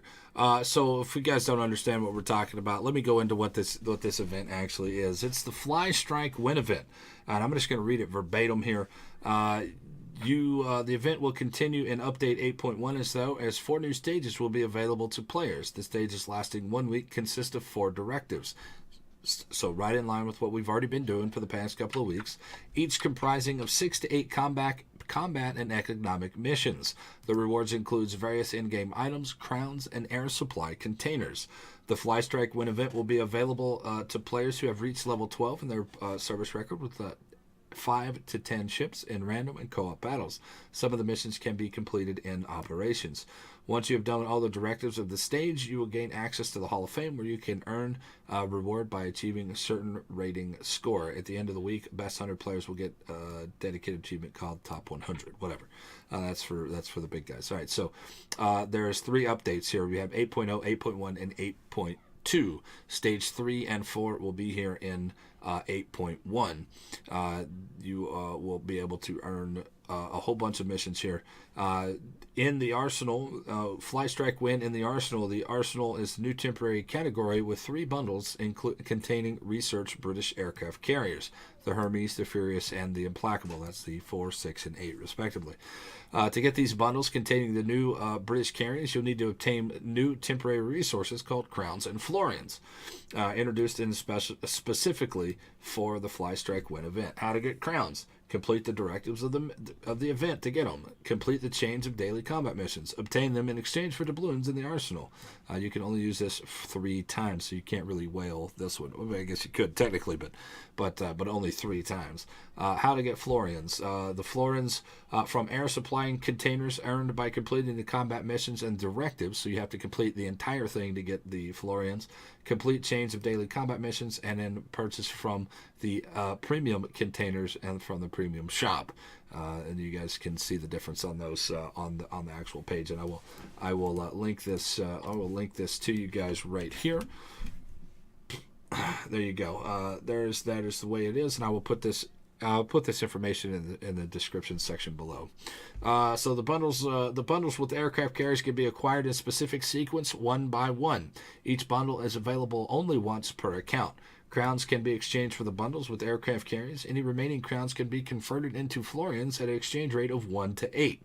But you can only use but only during the 4th week of the update of 8.1, so toward the end of March. Florians can be exchanged at any time for any other in-game items, such as credits, premium time, a Union Jack camouflage pattern, or combat or economic signals. So you're going to be able to use these relatively quick. When release of 8.2, any remaining crowns will automatically be converted into florians at an exchange rate of 1 to 8, and you will still be able to spend florians in the arsenal up to update 8.2. So there you go. That's how you earn them. You guys can earn these things. You guys can buy these things, whatever. If you don't have the time, fine, go ahead and buy them. If you want to take time and just have something to do, then spend the time. Spend the time and grind these things out. I mean, they take a day. I mean, like any 4 or 5 hour gaming session. If you have that time, if that kind of time, you can get them all done in a day. It's not very hard. Wolfie. Yeah, my dog's outside barking at some kind of cat or whatever, man. It's kind of a mess. As my wife is out there having a cigarette. But anyway, so there you go. So that is something new. There's also any comment on this? I mean, obviously, I really don't care about these things. I mean, I don't like the fact that we can earn 3/4 of the damn line before it actually releases. What's the point of actually playing the lower tiers? That's my opinion. But then again, it's something for us to grind through and actually do and get some kind of quasi reward for it. So. Yeah, I mean, it's like we said before. You actually you still have to play. You've got to complete the missions. You've got to get the crates that drop daily. You know, you have to cross your fingers and hope you earn enough of those florins and those other things to buy. Now, I noticed you have to buy packages. You have to buy this package to qualify for you have to buy the tier The 4 next package to get the tier 6, and you have to It's get the same tier thing we 6. saw with the Yeah. lunar event. You had to get all 3 of the packages to get the Irian. Yeah. With So, yeah, so whatever. I think, like I said, I think it's just going to be something to keep the people playing CVs that are interested in playing CVs, and it's just something a little new, and Now we haven't even seen the list. The list of these first missions have not been populated yet, so we don't know exactly what kind of missions we're going to get into. But I'm assuming they're going to be on the lines of shoot down 50 planes, earn this many credits, gain this much experience. It's basically what they've always been since they first started bringing them out. All right, moving on. Naval Aviation Collection. This is you can collect 12 things to get different colors for your British ships. You can get the second, you guys, the Japanese, they go from green, and then you can swap them to blue, and you get the high contrasting of the grays and as opposed to the normals on the American style ships. Also, at the end of this, you can also earn a premium Tier 8, no, not premium, excuse me. You can earn a premium camo for the Tier 8 Implacable, which is a red. It's got a little crown on the front, but it actually looks pretty cool. It's in the link. It's not a bad looking camo. And anytime that you can get premium camos for boats at Tier 8 and above for free, jump on them because they're usually really worth it. And they will help you grind through those particular boats because going from 8 to 10 is 350,000 experience or 300 and something thousand experience going from 8 to 10 on CVs. So plus with some of the CVs plus modules. I mean, something you look at something like the Midway too, then you've got to excuse me. You've got to unlock the tiny Tims, the better torpedoes, the better rockets and stuff like that. So, there's additional XP that comes into them. Right. So there's shipments, in-game mechanic improvements. Now let's talk about radar. Okay. Let's talk about this. This is a rabbit hole. This is a can of worms, and I will first often say they really didn't do anything to radar. My biggest issue. Let's do this. Let's do this instead of jumping right into it. Let's do this. My biggest issue with the current radar is the fact that it goes too far and lasts too long. Right? That's my biggest issue with the radar. A minute long radar really slogs the game down, and the only way to counter this is to not be within 10 kilometers of these people or 11.7 kilometers of these people, which pushes the game further and further away. I have a big problem with the game right now and how nobody wants to come in at all whatsoever. And they don't want to fight. They don't want to be close in unless you're in a German, and then you're probably dead halfway up there.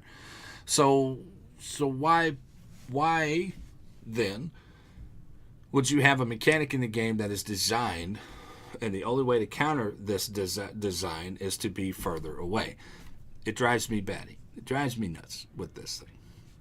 What's your biggest issue with the radar currently? Well, not even having the rework of the radar involved, just the current setup. It's the whole Star Trek thing. It's the in search of balance, and I think that's kind of where they're at right now. They've got the CV rework, the reduced detection for ships across the board by air. Then there's the radar as well too. I still think it's the search for balance. They're trying to balance that spotting and everything across the board. So, again, like you hit on something too, like the German destroyers, tier 5, 10 and a half, or tier 10, 10 and a half kilometer torpedoes is their main armament, their main damage dealer. Now you encounter a Russian cruiser that has 11.7 kilometers radar. Now you're at a full 1 kilometer of, and you're full 1 kilometer where you're susceptible of fire because of the radar in the current meta. Now, with that change, you're only susceptible for a brief amount of time from that one specific ship. I still, it's a touchy subject. It's a touchy subject for me because there's a lot of ideas that I have that probably could work, but then again, wouldn't work. So I think there's like I said, there's still it's a search for balance. It's a very difficult subject to give a black and white opinion on, where it'll just like what you say is where you say or what you say is going to have some kind of effect. I said before, it's very, and I mentioned this to you off air, that it's one thing to give criticism on something, but to give constructive criticism with the chance of or giving, and also giving feedback where as if, hey, this change might work, is very important. And I think Right. that's where the search still is underway. Yeah. There's I going to know. be, I think there's going to be a lot of changes still moving forward. Well, there's So outliers, all right, all right. So let's just take it from the extremes. The extremes is you remove the radar altogether, which will never happen. Which will never happen. The other extreme is that it's which honestly I think it's leaning more toward this extreme, is where it's so strong that if you're radared, you're pretty much dead as a destroyer, right? That's those are the two.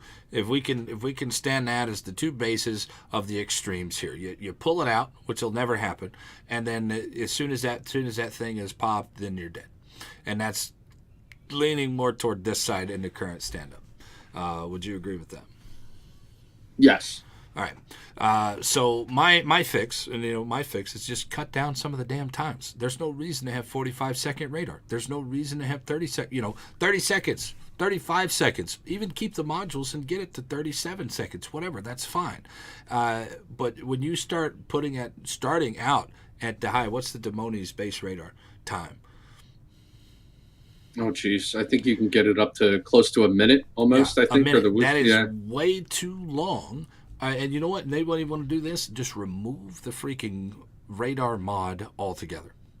Just remove it. And then it goes back to more of a balanced thing because it doesn't last as long. People still have the opportunity to shoot and kill these DDs. They're not going to kill them unless they get lucky and they smash the hell out of them. Battleships are shooting at these things with AP still, so they're not one-shotting them anymore, which is fair enough.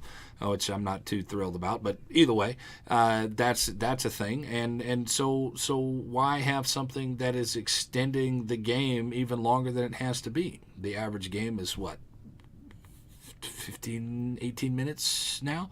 I guess with the CVs, I've seen a lot longer games now with the new Yeah. CV rework, and it's kind of dragging on my soul at how Hmm. long these games have gone.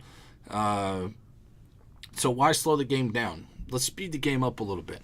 Let's speed the game up a little bit. So let's cut down. Let's cut down some of the time. That's my one fix for radar. Is just cut the amount of time that this radar is active. Now, don't cut it down too much to where radar is not effective, because it is a tool and it needs to work in the system and work in the quote unquote balance of this game. But you don't want it to be overbalanced, and you don't want to be too strong, and you don't want it to be too weak, right? So they said that some other fixes that I've heard for this, and I disagree with this one, that radar shouldn't go through islands. Don't Mm. care. It Yep. doesn't bother me at all. It makes no fucking difference whatsoever to me if they can see me through an island or not. But the realism of the game, if you want realism, go play something else, because this is an arcade game. This is an arcade first person shooter, third person nonsense, naval combat, right? So this is an arcade. So realism has very little to do with this actual game. And they actually address the fact that they would not balance right, and they would have to do too much, and it's not worth the time and the effort and the money to put in to rework these maps, to rework the code, to get it to where radar would not go through islands. So get that out of your head. That's not going to happen. Hydro's the same way. It's not going to happen. So that was the one rework. The next rework that they addressed was let's make it to where you have less accuracy versus the radar chip. There was no way to actually balance that, because they even said, and this is Sub Octavian at the Anchors Away at Anaheim. You guys could go watch that video if y'all want to. They said that they tried this, but it was the dispersion factor was nerfed too much to where you couldn't hit squat, or it wasn't good enough to where you were hitting everything. So there was no middle ground to that. So they decided that this is the rework that they went with. Well, what was the rework, guys? There's a 6-second delay now. 6 second delay between when that person hits that radar button, and then you show up on the rest of the team's screen. Now, if you are that radar ship, he will instantaneously show up for you for those 6 seconds, and then he will be made available to shoot for everybody else. That's not to say that you will pop up on the mini map immediately for everybody, but you will not be visually acquired until after that 6 seconds is up. What do you think, man? What do you think of this mechanic? Well, I think it just goes back to them searching for balance. I mean, if I have a destroyer out in front of me who is directly engaging in a fight with another destroyer, right? Say it's two gearings, okay? They both decide to smoke up. I pop radar. I'm popping radar to help that destroyer. I'm not popping radar so that if I'm in a fight with another ship, I'm obviously lit, right? And I'm being shot at. Okay, if I can't take my attention off of that ship and he is fighting in a 1v1 battle with that destroyer, he has to wait 6 seconds to do damage to that ship to fight again. You know what I mean? Why I stay my attention? Do I now turn my guns for 6 seconds just to shoot at this guy? It's going to take longer for me to turn my guns to get to him. This is where, you know, a lot of things just still need to be fleshed out and balanced out. I don't like just pushing changes out without actually thinking them through and balancing them out. Just to appease people who complain about something. You know what I mean? Do I agree there's a lot of things that have to be fixed that aren't balanced? Yes. Do I agree that every change that they make and they implement and they give us in updates and hot fixes and things like that are necessary? And do they have to be implemented and create more problems? Yes. You know, so it's a touchy subject. It's a touchy subject, especially for people who continue to play the game, you know, and you know, especially destroyer players, destroyer mains, and stuff like that. So, you know, it's a touchy subject. But like I said, it's the Star Trek of balance. They're in the search of balance. You know, so the search for balance is the key here. What are we going to balance it? Now, they did say with the CV rework, the longer that they went without releasing the CV rework, the harder it was going to be to get it out there, and I see that. We saw the big old lashback in the forums and the Reddit threads, and just people into the worlding this. You saw a lot of community contributors into the worlding the CV rework. I think in the long run, the radar is not going to cause too much of an issue to balance. It's not going to be ridiculously too strong. I don't like the fact that they up the ranges on these things. I know, but we're only talking about 100 meters for some of these things, 300 meters for the, you know, I don't like that extra radar range, but it does kind of put it all on the same level playing field. Oh, what's this guy's radar? 10, whatever. It makes it easier for the players to be able to understand where they're sitting and in what they're up against when they come into any given situation. Not a big fan of the extra range on the radar. I'm really not a fan of the extra time on the radar, because what have you actually done? You've given that guy 6 seconds of a reactionary time after he's radared, and then you've given these guys an extra how much time passed when they extend the radar. I think they should just take off that extension of the radar and say, you know what, fuck you, these guys need a chance. And radar has been really ridiculous in a lot of things, and especially rank season, where any kind of tier 8, tier 9, tier 10, tier 7, especially tier 7 and 10 are probably the worst radar capable ships in the game, tier 7 and 10, especially for when you look at the rest of the tiers, how the destroyers, they're I think the lowest is 5.8. I think there might be a 5.7 at tier 7 for destroyers, maximum like 6.8, 7, you know, with the Bliss and so on. So I mean, the destroyers struggle at tier 7, even though they're good ships. They struggle because if you're looking at a rank situation or a competitive situation, the battleships aren't good enough. The battleships don't do enough consistent damage. You can't rely on the damage from the battleships at tier 7 to take care of these cruisers that are very strong. And I don't think anybody will disagree with me that the cruisers are very, very cruiser heavy tier at tier 7 and at tier 10, where they are very, very good. The battleships are very good at tier 10, but they, you know, it's kind of hard to keep up with that amount of firepower. So the radar takes precedent, and the radar kind of takes over the game at those tiers. Thoughts? The balance. Sorry, I'm still getting over a little bit of a Yeah, cold, yeah, and yeah. I'm Take your time, bro. still coughing every once in a while. Yeah, I don't know. It's like I said, it's a touchy subject. I don't, I could go off on a tangent Go about off on a balance and tangent. all We that. got some time, man. Go ahead. I Rip do it us all the off. time. Rip I us do it off. all Well, I the know. time. I mean, this is something that the people here on the channel, these 115 Yeah. people that are sitting here now, they haven't heard this, or maybe they have. Maybe they come over and hang out on your channel. Where? That's twitch.tv/timmyG1004. And you guys can hear this firsthand, man. uh, I I said it before, and I'll say it again. The game isn't that hard to balance. You just actually have to play the game. You have to play the game. Testing on closed test servers internally is not playing the game. Testing versus bots is not playing the game. You actually have to physically play the game on the live servers at a consistent basis and compile notes and literally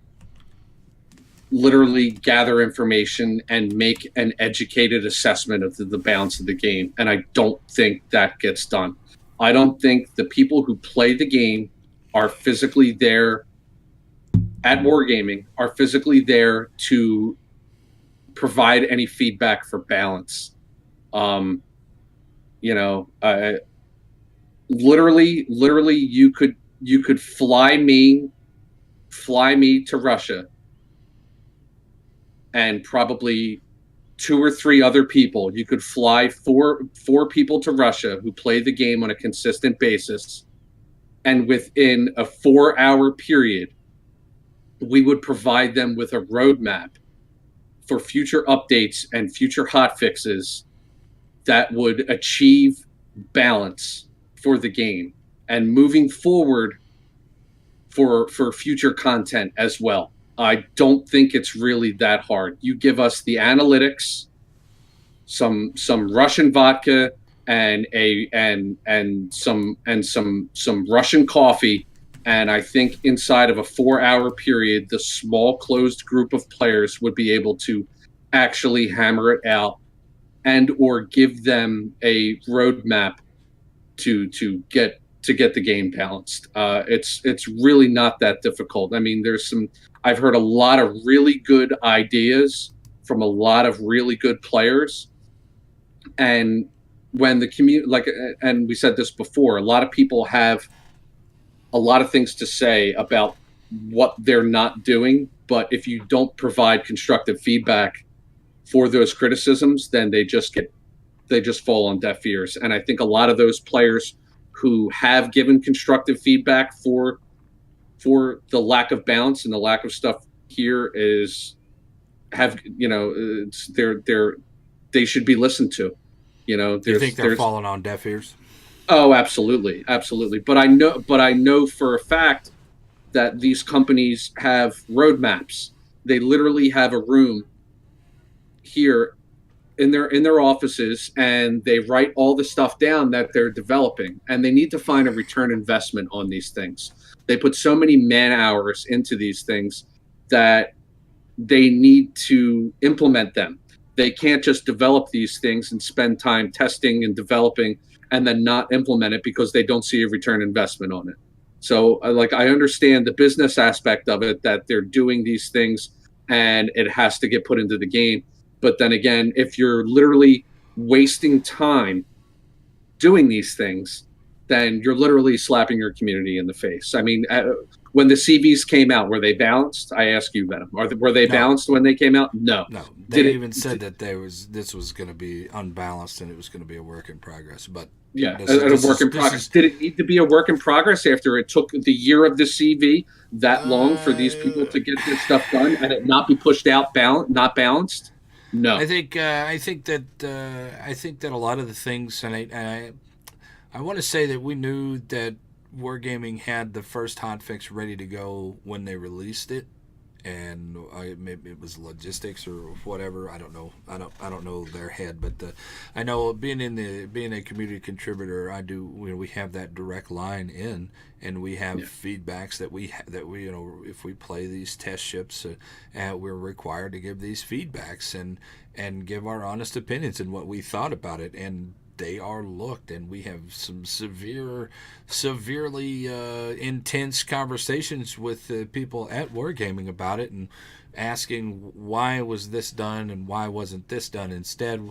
Can you give me reasons? And they they've given us reasons, and some of those reasons that we can spit out. Some of them that they're NDA, and Yeah. we can't. They But they tend to they give they tend to give you a lot of lip service. I mean, yeah, to be frank, they give this you a lot of is lip service.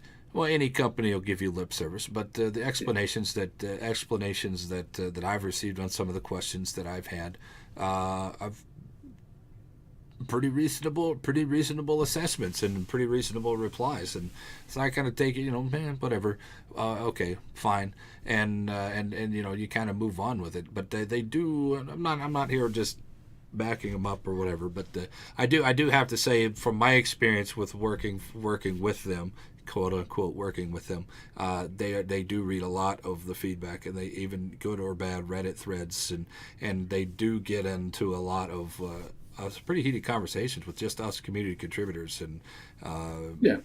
so there is good communication lines there, just to what they choose to listen to and what they want to act on. Yeah. That's two different stories. So Well, like I said, though, I mean, they have a roadmap. There's things that they've invested money on. There's man hours. They've paid people to render the new British CVs. They've paid people to program all this stuff like that. So they have to find a return on their investment. There's thousands of man hours are put into these things. So I understand, as a company, they have to push it forward. But there's some probably small adjustments that could be made, especially starting with the CVs, where balance could be achieved, and it would be a much more enjoyable and playable experience for CV players, especially. I understand the whole plus two minus two matchmaking thing. That's all fine and dandy. That should be for surface ships. Plus one minus one, in my opinion, should be for CVs until you find a balance in the gameplay, as far as radar and spotting and AA and things of that nature. Tier 4 CVs should see tier 3, 4s, and 5s. They should never see anything higher. Tier 6 should see 5, 6, and 7. Tier 8 should see 7s, 8s, and 9s, and tier 10 should never see lower than tier 9. Because we all know that you're in a tier 8 ship and you go, oh crap, there's 2 tier 10 midways on the other team. Like, you're done.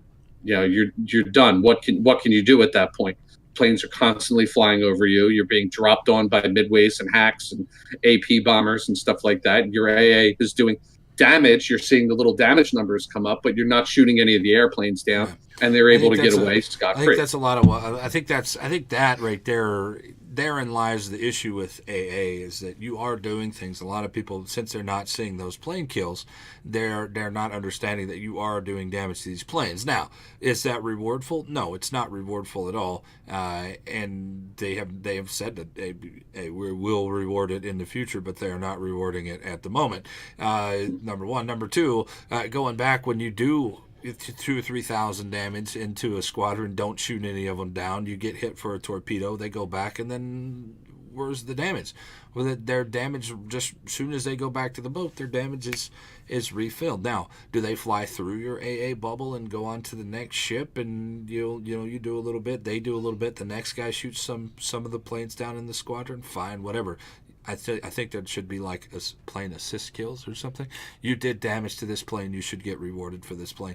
And I think that would alleviate a lot of some people's reservations about AA, if they rewarded it correctly. Same thing with Arms Race. When the initial thing on Arms Race, nobody played it because it was rewarded like crap. It didn't count for any of the rest of the missions or anything like that, so nobody played it. And then they implemented it into ranked season. And actually, I thought this ranked season was pretty good. So there is things that they can do to alleviate some of the stressors as they're trying to do balance, but not rewarding something that you're doing is very frustrating for a player. Yeah, I'm still waiting for, just like World of Tanks. If you're a light tank and you hide in a bush and you spot everything, you get spotting damage. That's a direct reflection on your XP and your credit gainings for that game. Yeah. Destroyers now have no incentive to spotting damage. We have the little number at the top Yeah. for spotting damage, but what does it give me at the end game screen? It doesn't give me anything. So there's no reward for proper gameplay. At the bottom of the description, when you're loading into a battle, it says destroyers. What's the destroyer's job? To spot, provide information to other ships. Why would I want to go spot? That I don't get anything for it. Right. And the same thing, shooting planes and doing damage, you don't get anything for it. It's the same thing. This is something. This is something that we've all talked about. I mean, you've talked about it before. I've talked about it before here on the show, and we've all discussed the fact that, man, I just smoked this guy up, and he did 100,000+ damage while he was sitting in that smoke. I should be rewarded for that. Yep. Right. I find playing devil's advocate here, and I'm not a spokesman here by any means for wargaming, but we were sitting here thinking about it. How do you judge what that guy's intentions were when he dropped that smoke? How do you reward intentions when you don't know what's going on in these people's heads? So I don't know if you can reward spotting damage, but was it intentional spotting or was it an unintentional spotting?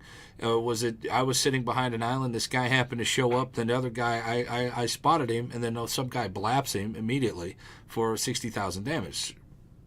Should I be rewarded less? Should I be rewarded more? I got the spot on the guy. So intentional spotting and unintentional, you can't judge. We can't judge any of that. So how can we reward something that is active? There's active spotting and there's passive spotting. Passive spotting, there's two different types of spotting, and that's just the style of gameplay. That's not necessarily the reward or the intention. You have no idea what the enemy team is going to do. You don't know if that guy in the Kerfurs is going to continue to push because he wants to get in secondary range, or he's going to turn tail and kite and run away. You don't know what his intentions are. But to not reward someone just because it didn't happen, I don't agree. There's they definitely need to figure out some kind of reward system better for spotting. I would like a reward for tanking better. I think that they need to reward tanking better, because how many times have you lost games and you have 3.5 million, 4.5 million potential damage? And that should count. I think that should count for a little bit more than it actually does. Same thing with the spotting. You should be able to get more spotting damage. Same thing with doing damage on planes. Somebody made a comment in the section. We'll get to that question or that comment later on. But the gist of it was each plane should have some experience based on it, and however much damage that is done to that particular plane, you get that much damage, or you get that much experience. Same thing with the regular. You do 10% of the battleship health, you get a certain percentage of experience. It should be. You do 10,000 plane damage, you get X amount of experience. You do 15,000, you get X amount of experience. There's got to be thresholds, right? And rewards for each threshold, and that has to be reflective on XP gained at the end of the game and credits earned as well, too. Because there's been times where I played a tank in World of Tanks and I've gotten 4,000 spotting damage, never fired a single shell, and finished in the top 4 of my team. And it was reflected in my XP and reflected in my credits earned.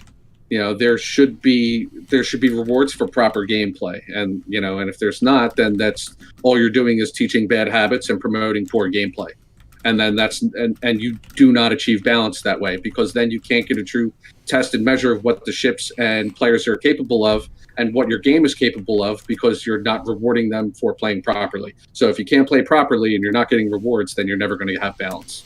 And then it's not even balance. I mean, balance had nothing to do with that issue. It's the feeling of the rewards. Am I doing something worthwhile? Is it worthwhile for me even doing this if I'm not going to get paid for it? Yeah. Same thing with like having a job. Well, it's analytics too. Yeah. It's analytics. If they can't get the proper data, and if you're not rewarding the proper gameplay, you can't get the proper data, and you won't be able to balance. It's one hand washes the other. This is, like I said, this is the search for balance. Right. We're out in space. We're out in space, and we're taking off from the moon base from wargaming right now. Victor Creasley he's got the moon base, and we're taking off, and we're out in space, and we're in the search for balance. That's what we're doing right now. The only question that remains is, what does God need with my starship? All right.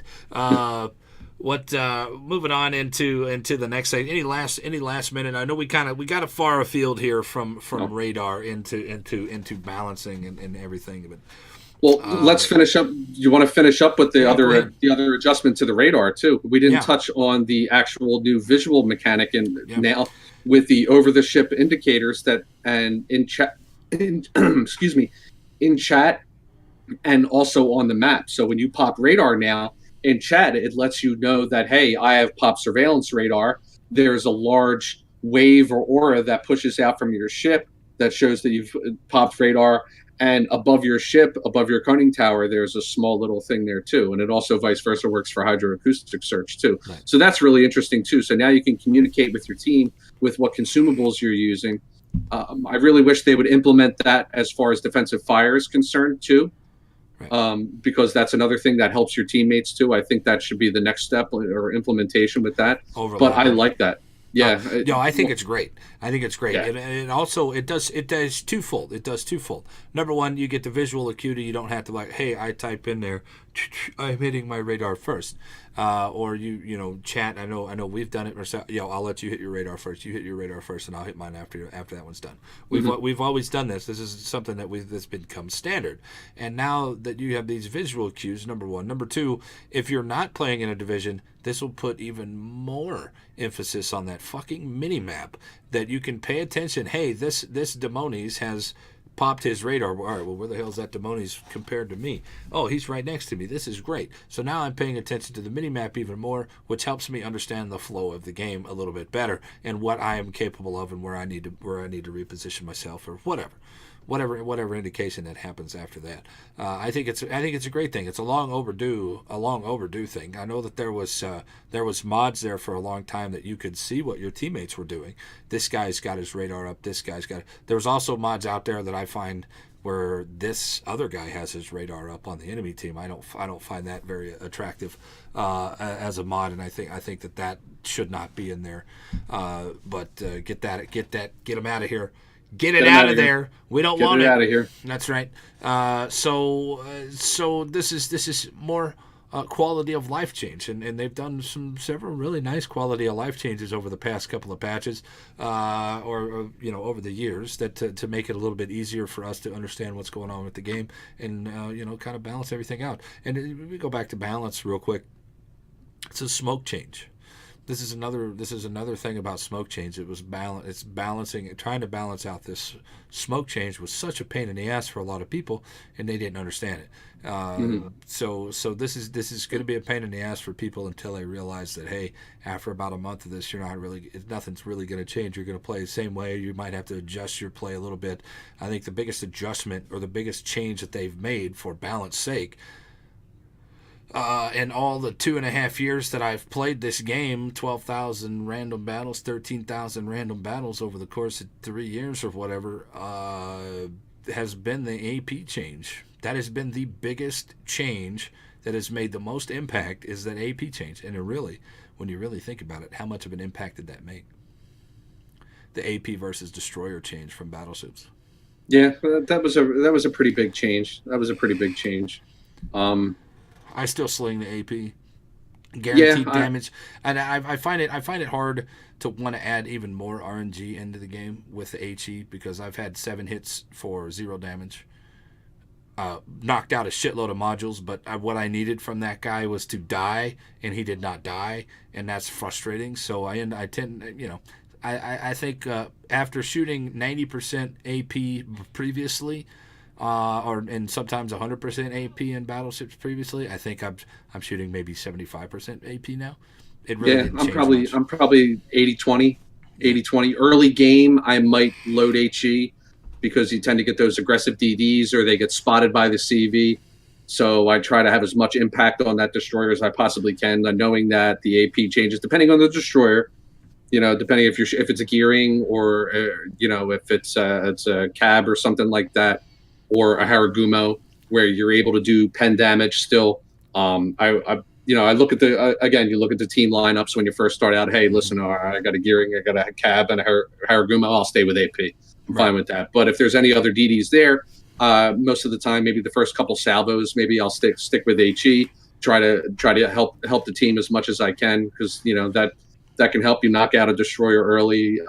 Even if there's no CV, it can help the team a lot. And then because at that point in time, destroyers push out a little faster. They're able to get into position a little earlier. Battleships are still bow in, pushing towards. So staying in AP to shoot a battleship bow in is not as fruitful as if hey, DD duck behind the island who's blinked. I still have HE throw it on that Musashi, and maybe he'll con an early fire, and one of my long range cruisers will be able to get that fire and stick to him. So absolutely. Well, this has nothing to do with what we're talking about, but I was sitting there thinking about this. You said the Harry Gumbo, and the Harry Gumbo to me is ridiculous and should not have that much rate of fire. But what happens if you take away the IFHE chances for fire? Now you're giving us an option for battleships, so we have to sling HE or AP. There's no middle ground. I mean, people that run IFHE on their battleships are not. That's not a good idea, because your guns are so big, you're getting that pin anyway. Number one. Number two, if you take away that fire chance, then now the cruisers have an option. They have to choose: do they want the fires or do they want the pin damage? And I think that doubling up on pin and fire is a little bit overpowered for some of these cruisers, especially like the Atlanta or the Boise, Helena. Some of these other ones that have extremely high fire chance, even with IFHE, like the Henry. What do you think? This is just a off the wall thing that I've been thinking about lately. Is taking away the fire chance from IFHE and forcing them to have to make a choice, like they've forced the battleships to have to make a choice versus other things. Well, I mean, let's we'll use the Haragumo as example. With IFHE, it has a 4% fire chance with a very high rate of fire. You fire 2.6 seconds every 2.6 seconds, and I don't think that's even is that with the reload mod? Let me just double check my spec. That's with the reload mod, so you can get it down to 2.6 seconds base without adrenaline rush. Right. So at a 4% fire chance, you add the fire flags, that's an additional 1%. Now you're looking at 5%. Then you start sacrificing things on the ship. Do you want to go the full AFT build? Do you want the range build? You don't go. So now you don't go AFT, and you decide to take those 4 points and put it into Demolition Expert, and you get an additional 2%. So now you're looking at 7% fire chance for that ship at that high rate of fire. You're sacrificing range now, and knowing that you take full pens, are you going to be able to be a viable gunboat at that tier, at that build, at that range? Very situational still. It's a relative thing. Yeah, right. It's a relative to the situation. Number one. Yeah. Number two, because of the rate of fire, you kind of offset a lot of the other things. Well, I know a lot of people are going to want IFHE because the guns are so small. Are you going to be able to actually pin these guys and set the fires, giving it a reduced fire chance with no pin value? If you break a shell, you have reduced fire chance. Are you going to be able to actually get enough pins to still be effective as a battleship farmer? Because that's basically what it is right now as a battleship farmer. Yeah. Well, I mentioned something before on one of my streams too, as far as balancing HE and fire damage and things like that. I think they've kind of taken the first step towards this in some way with the whole sectional flood damage and everything. A battleship can be set on fire up to 4 times. Flooding is now 3 zones. 2. It's only 2. It's 2 zones. It's front. It's forward and aft. And forward and aft. We still haven't even got to that one, but we'll talk about the flood change coming up here in a second. We'll talk about that in a minute. And I think one of the major changes should be for fire changes or fire chance is that since it's broken down into 4 sections that you could be potentially set on fire for, is that each section of that ship should have a potential maximum amount of hit points that can be used for fire damage. Well, we see that exact mechanic in the oversaturation damage of AP or HE on one particular deal. I mean, if you guys remember, right after the Minotaur came out, I can't remember who it was. Somebody went into a Yamato and was fighting against 8, 10 Minotaurs, and they were all slinging the AP at him. And at some point in time, he had lost so many hit points that they were doing no damage to him, and because of the oversaturation factor. I think that this is a good thing because let's be fair, as a battleship, fire prevention going from 4 to 3 really doesn't appeal to me for 4 points. Because I'm on fire all the time anyway. So whether I'm on 2 fires or 1 fire, it doesn't matter because I'm still taking the damage. I think that if they do this, then that makes fire prevention even more viable of a 4 points. Right now, I have a hard time justifying 4 points for that. But if they do it to where there's now you have oversaturation from HE damage, and a lot of people are going to argue with this, and let's play devil's advocate here. But you can heal all that back. Yeah, well, you can heal all that back, and that's well. My point was with the fire thing is that each section should have an X amount of hit points for fires. Once those hit points have been depleted, any future fires on that particular section burn at a lower tick. So that now, because you're being set on fire so much because everyone is slinging. You've got French battleships shooting HE at you because some of their calibers are so low. You've got British battleships that are shooting HE at you with high pen, high damage rolls, high fire chance. You've got other cruisers that are shooting HE. You've got destroyers shooting HE. You've got dive bombers. You've got rocket bombers. There's so much high explosive being slung around that, some of that stuff can be, I think, just kind of dumbed down a little bit, as far as the hit point pools and stuff like that. So and Kebabs is saying, nope, it's too confusing for the average player, but it's not really something that has to be remembered. It doesn't have to be, it doesn't have to be anything like that. You're still my point is you still would be able to get fires, but after that fire has burnt for its duration, that fire, the subsequent fire at that same location would burn for a reduced tick. So if it burns for 500 a second on the initial fire, after the damage saturation has happened for that particular location for fires, every subsequent fire on that location burns for 250 damage per tick. You can still get the fire damage, but it's not as punishing as it seems right now. This leads us into the next subject of the floods. I mean, they changed the floods. All right, let's just go into the flood change real quick, and then I'll connect it for you guys here. The flooding change now. Let me read this verbatim here. Previously, a case of flooding afflicted a ship at a time when the damage control party consumable was not immediately available, meant that the chances of her sinking or receiving serious damages were very high, hence the 1 flood and 60% of your damn hit points. With the updated mechanics, we reduced the duration of the flooding and the damage instance that can cause. However, a ship can now be affected by 2 floods simultaneously. These can occur on the aft or the fore ends of the ship, dividing border which right in the middle of the ship. However, it cannot be affected by more than 1 flood simultaneously at a single end. So you get hit by 2 torpedoes on the bow, you're only going to get 1 flood if it floods. If you get hit by 1 in the front and 1 in the back, now you can have 2 floods. Now these ticks are going to be less damage here, but let me continue to this.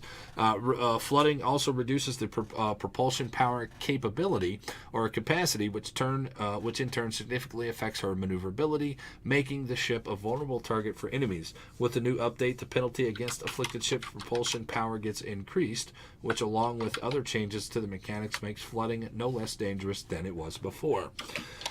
As a result, instances of flooding will be less painful for newcomers and allow more experienced players to manage their ship's hit points more effectively, providing them with more opportunities to make a counter play.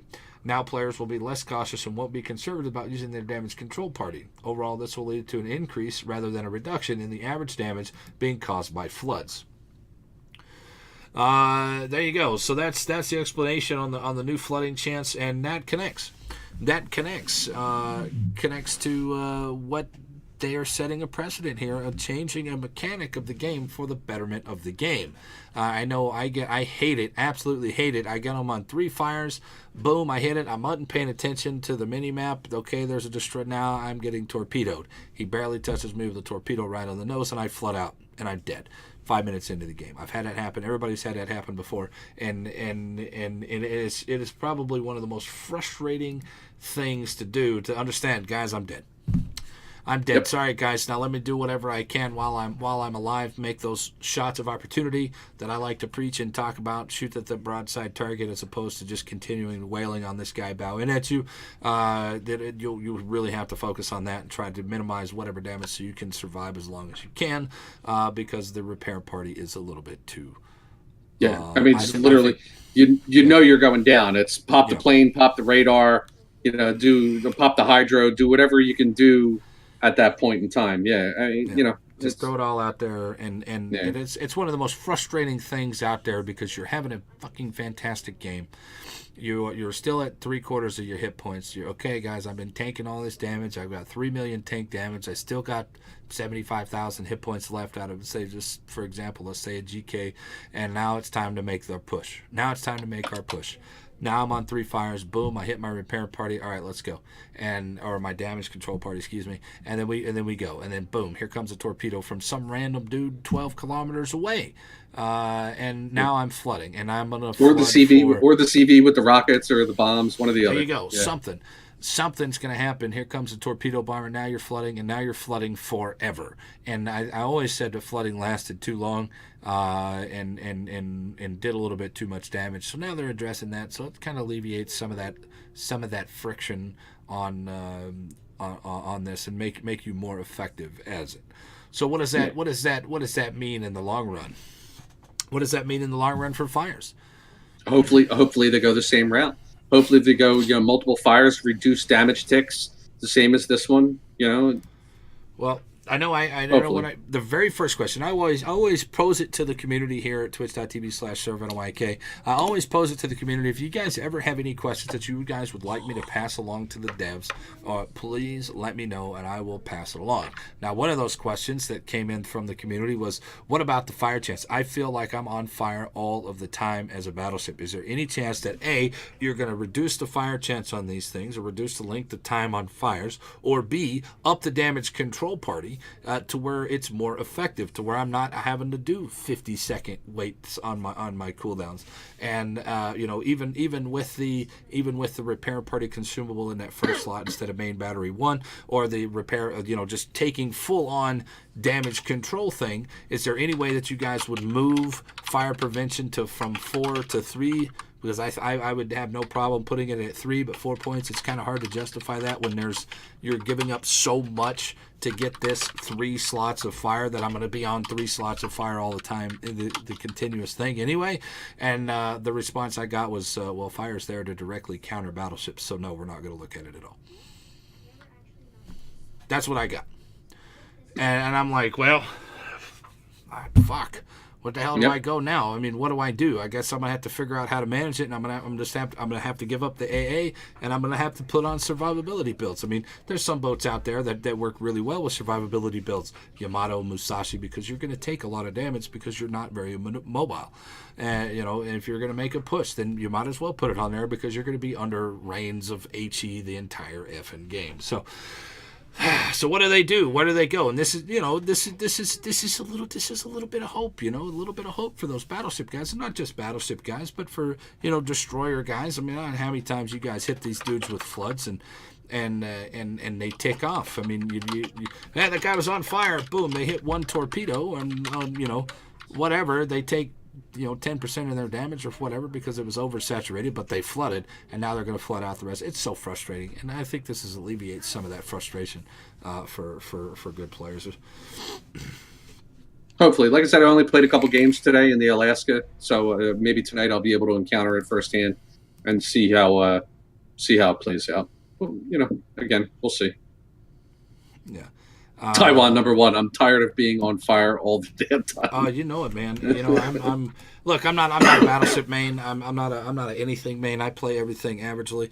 I tend to lean more like in ranked seasons, man. I tend to lean more toward destroyers because I feel like I have direct control over the game more as a battleship or as a destroyer than a battleship or a cruiser, based on certain ranked seasons, and then. That's just one of those things. I mean, I don't know, bro. Battleships are having a hard time, and I know a lot of people are out there like, yeah, well, you've got 80,000 hit points, fuck you, and that is a lot of attitude from community contributors themselves and super testers themselves, and a lot of people. I know when we were having our big Battleship discussion back before the AP change happened, we had a super tester come into the channel and said, "You're just a Battleship crybaby." And I'm like, that was pretty sad to hear from a super tester because you're not open minded anymore. Now you do not need to be a super tester anymore if you're not going to take into consideration the entirety of the game other than what you personally play. And how do you dictate that? So it's hard to judge and hard to weed through some of those things. So you got to take it with a grain of salt. But I think if people can think about what's betterment for the game as opposed to what they actually play, then a lot of people will end up enjoying the game a little bit more. It will have unbiased opinions as opposed to we need to fix this because I'm a destroyer player. Yeah, we need to fix this because I'm mad. Yeah. It's got to be, if it's broken, offer a suggestion and then go forward. And that's one thing. And that's one thing that always irked me about this Battleship change is that people were like, "Oh, battleships did too much damage to DDs," and I was like, "All right, well, what's your reaction? What's your fix to it?" And nobody ever had any constructive thing that was a fix, and the majority of them was just remove battleships altogether. And I'm like, okay, well, the same thing that's happening now with the CV change. CVs don't need to be in the game. Well, no, CVs have a place in the game, and they were pretty substantial in before, and you really don't want what we had before. We got something now, so just be happy that we have something that's a little bit better off than what we had before. I don't know. It just goes to the point where you can't please everybody. So there you go. There you go. So any last things on any of these changes? Flooding changes, radar changes? No, not really. Nothing I think we covered. Else. Yeah, nothing that we haven't said already. Yeah, I think we did. I think we did a pretty good job covering that thing. All right, guys. Now, one of your guys' favorite maps out there, or at least the ones that I always like to bitch and moan about how people play it stupid. Shards. This is the original map here for Shards, right there in the middle of the screen, as you guys can see. Here's A, B, and C. Then you got the approach here from the red team on the top. And then you got the approach from the other team here on the bottom. The majority of the people that play this map play it stupid. What do they do on the bottom? They go straight up to C and they go 9-10 line around this outside. What do they do at the bottom? They go right here and they sit in these little islands around the 1 and 2 line and right there, and they never push in. So leaving open the big ass middle. Well, they're going to make a change to this board. Here's the change right here. Bang, right there. There on the bottom of it, there's the change. You're going from the normal top up, the normal map up top, and what the change has gone to. It's not going to make any difference. People are still going to be stupid on this board because you put those islands out there on the 8-9, 1-2 line. People are still going to be stupid and be out of the game, giving up 3/4 of the map, and it's just going to end up like Atlantic, where 90% of the game is played up at the 9-10 line over there around Charlie because people don't want to get touched. This map is a hybrid between Atlantic and Okinawa.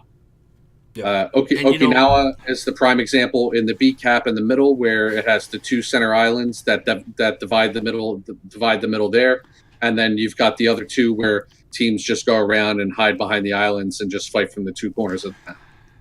That's one thing. That's one thing they tried to do with Okinawa. Is if you guys remember, they had it was pretty open in B, and then they had a little bit of a shit on the backside of B here, and then they moved it down to Charlie.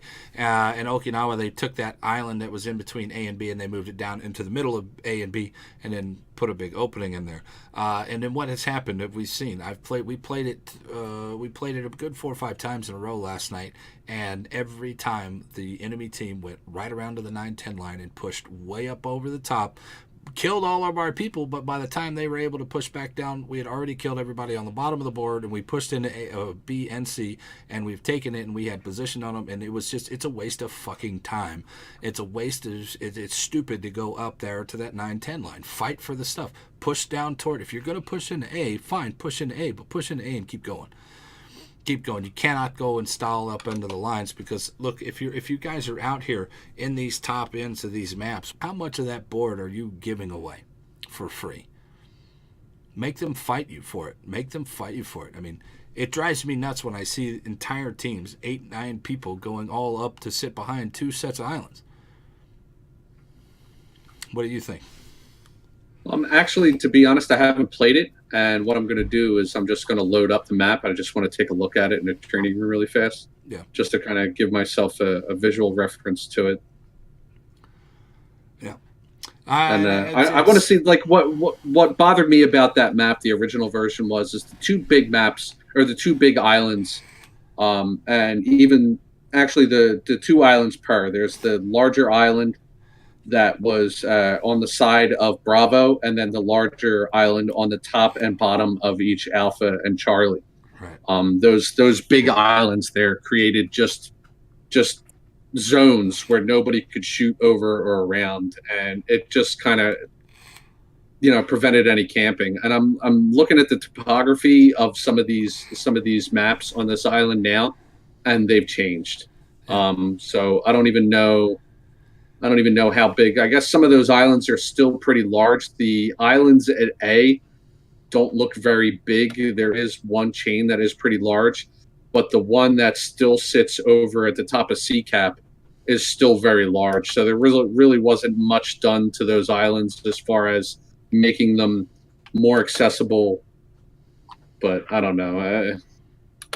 It's very cookie cutter. It's kind of the same as they've always been. There's really not much of a change, to be honest. Not much of a change. Now, in the original onset of the map, we did a strategy map for this. Me and my man, Mr. Swole, did a strategy for this map, and focusing on the fact that you don't want to go to the outside of these boards. You want to play the middle. You want to play these islands. You want to get in, get the cap, and turn away and get the hell out of there and move on into the rest of the deal, or move into a position where you can defend it coming across.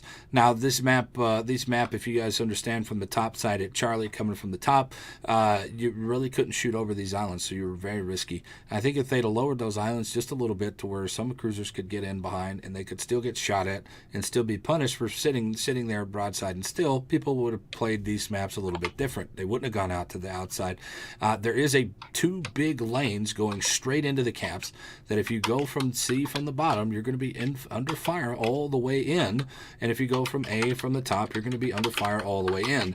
I never found that was a very good strategy for these boards, and majority of the time when you would do that, you would end up extending, like we talked about earlier, extending out to the 9-10 line or the 1-2 line respectively, and never actually making an impact on the game, because you've just extended out, you've given up the rest of the middle, and if 2 or 3 boats go up in through the middle, you lose a DD at the middle, then they pretty much can run roughshod over you. They can focus on one side of the board, push down beside you, push down behind you, and then you're pretty much screwed and you're done for the rest of the game. And all you're doing is waiting for your team from Charlie to push around and push down into you. But guess what? That's not going to happen either, because they've gone down to the 9-10 line and they're sitting behind islands, giving up the rest of the board. So it's very frustrating, very frustrating.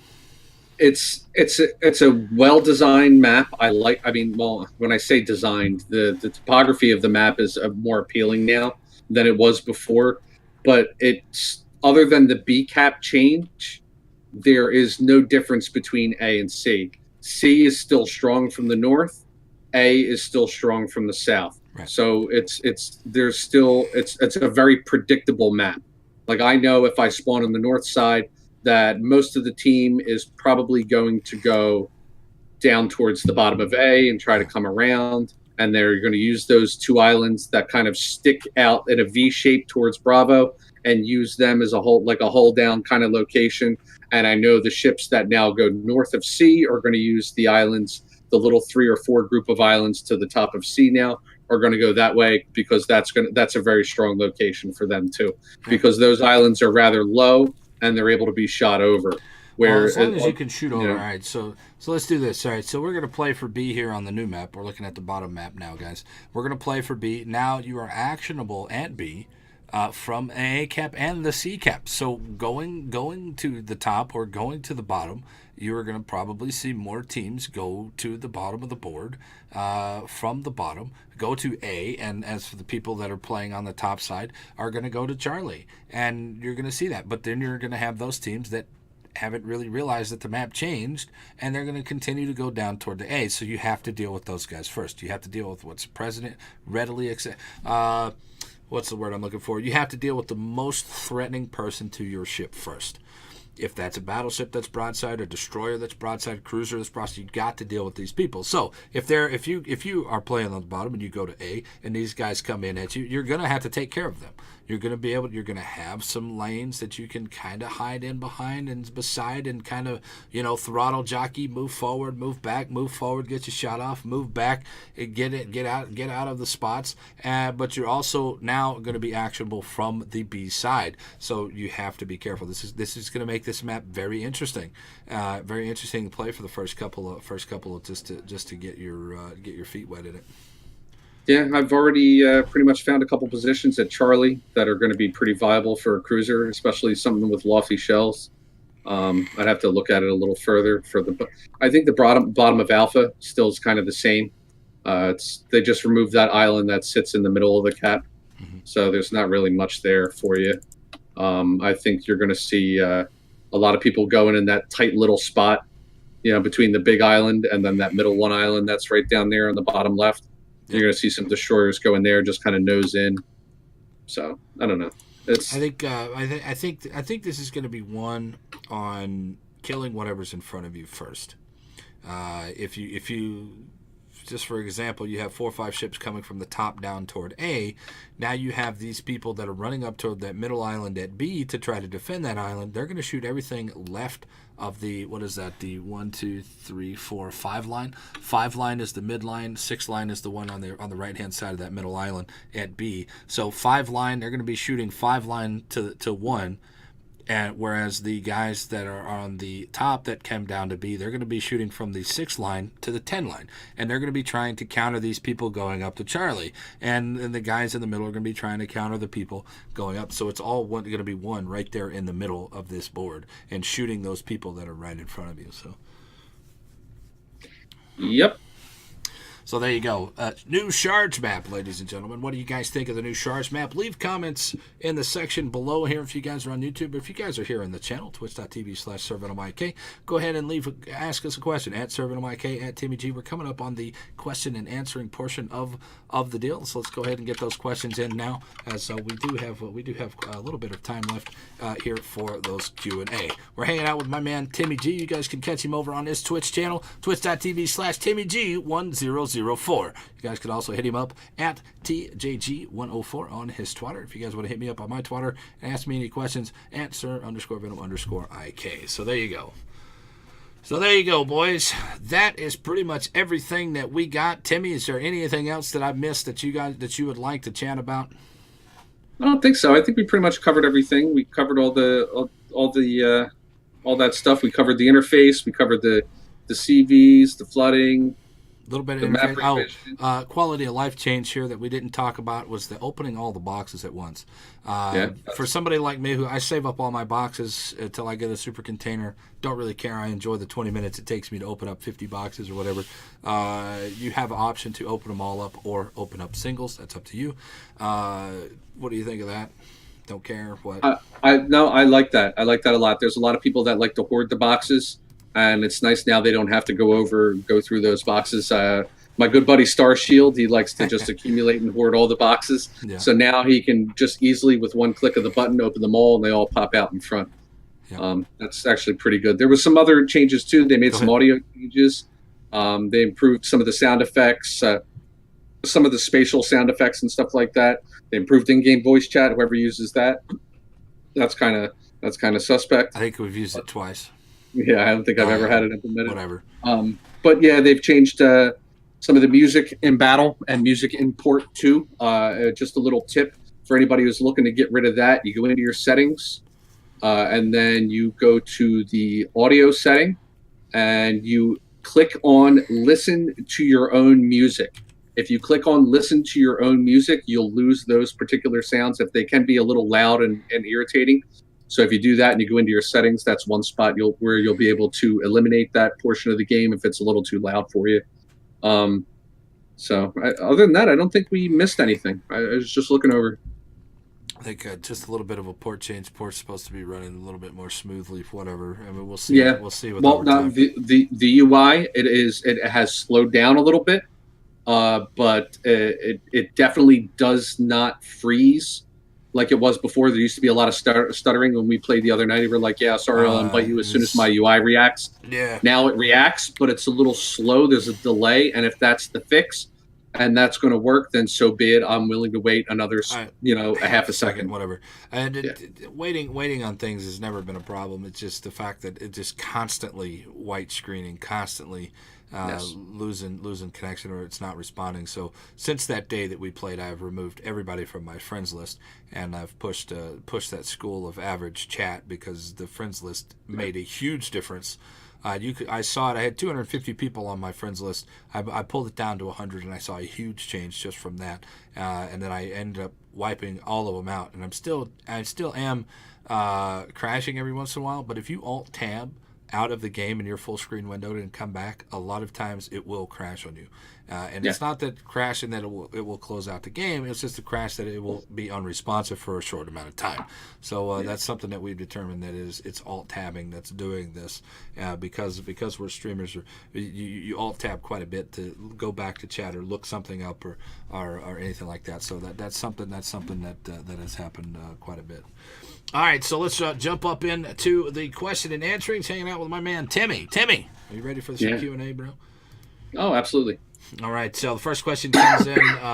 Kirk Kev says, you do a lot of giveaways, and I guarantee you will get viewers. Well, there's one thing to be said about gaining an audience and then gaining the right type of audience. If they're only there for giveaways, then how good of a viewer are they? If they're only there for giveaways. Now, I don't do a lot of giveaways. Every once in a while, we'll do a giveaway. Now we get these community contributor boxes or whatever that we can give away, and I don't really promote those giveaways very often because I want the people that are here a long time to actually benefit from those, as opposed to somebody coming in randomly. Here you go. Here's 8 boxes, whatever.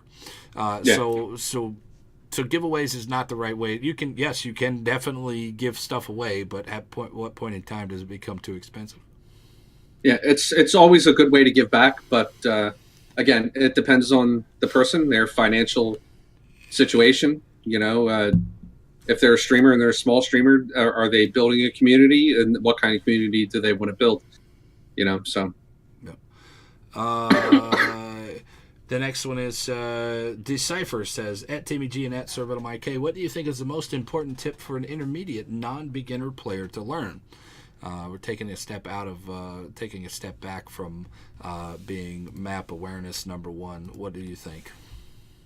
Map awareness number one. Know your ships.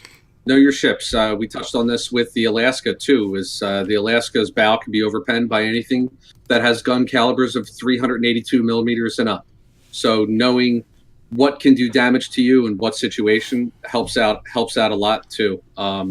Also knowing what ammo and what you can pen, what you can't pen, what you can do, what you can't do. Information is knowledge. Information is power. Information is power. Absolutely. Power. So I have the little soundboard, and for those of you older guys out there that know the old after school special, the more you know. Dun, dun, dun, dun, So it's the more you know. So. The knowledge is power, and then let's throw out some Captain Planet. The power is yours. The power is yours. You got to know radar ranges, no torpedo ranges, no gun calibers. Hey guys, like what's the torp range on this thing? 10.5, something like that. And they're like, no, it's 7. Okay, cool, thanks. And so I'm always asking the chat. That's why I love the chat, because I still ask too some things. Yeah. What's the radar on this thing? What's its detectability on this thing? Okay, and I'll load this. Yeah, so it's definitely a learning progress and knowing the power is mine, bitches. Don Cheadle as Captain Planet. You seen that one? Anyway, if you haven't, check that one out. It's pretty good. Anyway, Mortis Mortis says, learning is failure, and this often leads to success. The more you fail at this game, the more opportunity you have to analyze why you failed. And if you can figure out why you failed at a certain situation, then the next time you go into that situation, you will be prepared for it. Okay, maybe I don't go left. Maybe I stay behind the island and wait for him to come around so he hits my torps instead of I hit his torps as coming around that corner. I was featured on a Jingles video in a Molotov, and I knew the DD was there, and I came around the corner, and this is way early on, and absolutely got smashed by these damn torpedoes. This guy ended up having a fucking power game. He had like 6-7 kills in this DD. And did Jingles call you a potato? Like he No, called kebabs? Like he called kebabs a potato? No, he didn't call me potato, but I was relatively new. I had less than I had less than 400 games, I think, and I was just playing offline. And coming around that corner was a mistake. And, you know, I saw that video and I was like, oh man, you know what, he's right. I knew he was there, and I had him on hydro. So I knew he was there, and he knew I knew he was there, but yet I still played it aggressively anyway. So hindsight being 2020, always try to remember what's going on in those situations after that situation happens, and then you can adjust. And you guys see it here on the channel all the time. Okay, well, I died here. This is what I did. This is what I could have done. I should have done this. And I'm always trying to achieve that averageness, man. I know timmyG does it a lot too. Yeah, well, the other thing to touch on that too is the definition of insanity is doing the same thing over and over wrong. You know, so if you're not learning from those mistakes and changing and making adaptations, I mean, all right, fine. You come around the corner, you eat peds. Again, it all goes back to mini-map awareness and things like that. So if you know what's there and you insist on doing the same thing over and over, you keep showing broadside, you know, to get that rear gun off and stuff like that, and you keep getting blapped for it, and you do it over and over again. Why are you doing it over and over again? Stop doing it. Start doing something else. Yeah. You know, drop speed, turn in, pick up speed, turn out, bait a shot. Then you can free up your turn. You know, there's a lot of stuff. There's a lot of things you can do. And then that goes yes, to say just like my chat bands yeah, too. just like you and your chat bands. Yeah. You stop, Donnie. Okay. The next step of that is, or you could do what everybody else on the Reddit. This game is stupid. This boat sucks, and then they start flaming Wargaming for not knowing how to balance their game. Tank of Hell 666. He says, "How long do you play with a new ship before you know your ship?" It depends. Sometimes I pick up ships very easily, and then there's other times that I've played several hundred games in the Bliss Khalifa, and I still can't pick that damn boat up. I still struggle in the Bliss. Hands down, it's probably one of the toughest ships that I've ever tried to play. And I know it's easy for some people, but that one, for some reason, I just cannot make it work for me. Yeah, after the blind fire for that ship really did suffer. Yeah, but there's other ships out there that I pick up relatively quick. The Henry, the Zhao. I've still have yet to play the Zhao, but I'm sure I'll pick up the Zhao relatively quickly. What do you think? Just in general. You know what? It's probably 2 to 5 games. You know, 2 to 5 games. You kind of know the ship and its parameters going into it, and what the captain build should kind of be. See me, I'm in a different situation than a lot of other players are in. I'm surrounded by a lot of Unicum and Super Unicum players because I play in a competitive environment. So there's a lot of theory crafting. There's a lot of advice, a lot of internal discussions about a lot of stuff that gets thrown around, metas and things like that. So, you know, me in relation to the average player, I'm privy to a lot more discussions and information than other players are. He's talking about me here. No, I'm not. No. But I'm just talking about overall. You know, I'm talking about the average Joe who's not in a clan that just plays leisurely and for fun. Might not know off the top of his head that IFHE is a viable skill for the Henry. You know, so I'm privy to a lot of those things. It looks like a lot of. Usually, it's probably like 2 to 5 games where I can make an assessment on the potential of a ship and whether or not I think I'd be able to do well in it. Like I'll take the Helena, for example, at tier 7. Within the first 2 games, I fell in love with the ship, and I knew it was going to be a keeper for me. It was going to be a keeper. I'll never sell it. It'll always be in my port. You know, it's just one of those things. The old Pensacola at 7, believe it or not. I loved the I old thought it was, Pensacola yo, I set. love that boat too. And it took me a long time to play through it because of the Omaha. I can't stand that boat. I think that boat's garbage. And so I refused to play it. And it wasn't until somebody challenged me in the stream that said, here's a little bit of dough. Go play that Omaha till you're done with it today. And I was like, oh, fuck, man. But once I got through that and I got into the Cleveland was pretty easy. I love the Atlanta. Atlanta's my favorite ship in the game.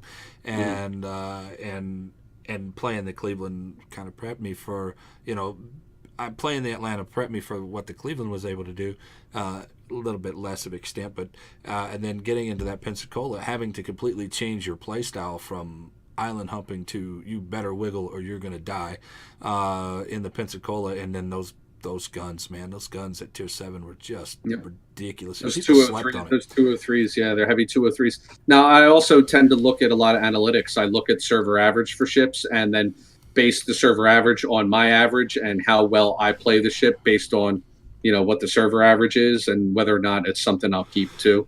So I kind of look at a lot of those things too. I'm a numbers guy, deep to the core. So, but yeah, it usually takes me a small handful of games.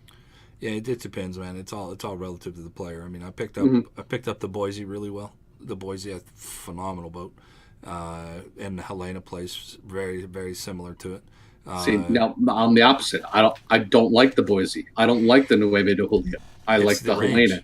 It's the range. It's the range. It's the range. It's the ability to have the multiple consumables mounted. I mean, granted, I don't have the heel. That's all fine and dandy, but and it's slow. Holy shit! The turret traverse and things. There's a lot of other factors that come into play and stuff. So that was the thing. I really liked the Boise. I thought the Boise was fantastic, and when I play the Helena, it's that much better. It's so much better than Helena. Or the Boise is the Helena is so much better than that premium at that tier. I guarantee you though, I fight. Joe Blow might like the Boise, but I like the Helena, and you and me are going to get in a gunfight. And you're in a Boise and I'm in the Helena, I'm going to kill you. I'm going to kill you because I know that I outrange you and I can kite and you're still going to chase. And it's much easier for me to hit you than it's going to be for you to catch and hit me. So, it's again, that goes into mini-map awareness, ship positioning, know your ship. So it's good. It's good. It's a good thing to pay attention to there. Clayhole Fits in Your Mom says, can Timmy upgrade the 5-inch clan to a 10-inch clan? You gonna come help us out on clan battles this next season? I can help you. I can help you out for clan battles. I'll be more than happy to come over and give you guys 3 quality sessions. You know what I'm saying? 3 quality sessions. 3 quality sessions. That'll be $47.95, guys. No, and that's another. Go ahead. No, that's another thing. I don't charge for clan lessons. Oh no. But getting into that, I've had a lot of questions about that too. I don't charge people for that. I literally do it for free. And if you're willing to compensate me for my time, then that's on you. But I do not set a set amount for any kind of clan training for comp and clan wars play. I don't charge for those things. I don't think that would be fair. Like I said, I'm not a community contributor. I don't think that I would be a community contributor. I don't think they would ever accept me. So, but I feel as if it's, I should be giving back in some way. I don't make videos. I do stream, but it's all confidential. I don't go around telling you, I train this clan and this clan and this clan. No, what I do with your clan, it stays there and it doesn't go any further. So there you go, guys. If anybody out there on YouTube is interested in trying to help out their clan, hit up timmyG, man. Hit him up at his Twitch channel, twitch.tv/timmyG1004 or at TJG104 over on the Twitters, man. You go hit him up; he'll help you out. Morty says the Alaska is more of a light cruiser than a heavy cruiser. Would you agree with that? I'm sorry, can you say that again? He said the Alaska is more of a light cruiser style play than a heavy cruiser style play. I would tend to disagree. It's more of a CA than a CL. It's definitely not a light cruiser. I'm sorry, heavy cruiser play and then than a light cruiser. Absolutely. Yeah, absolutely. However, it doesn't tank And it's not a very tanky cruiser, but with the caliber of guns, the hit point pool you have, and the slight trolliness of the armor against other cruisers, it is a little more tanky. It would classify as a heavy cruiser, and the playstyle should reflect so. There you go. Digital Justice says, how does the Alaska compare to the Kronstadt? The Kronstadt, they appear to be very similar. Absolutely. Absolutely very similar. The only thing that differs is the initial XP price for 750 versus a million. If you got the Kronstadt at 750,000, you got a deal. But the Alaska, to gauge the two ships, if you don't have either of the two, it's always, do I play American cruisers or do I play Russian cruisers? Which one do I need for a crew trainer?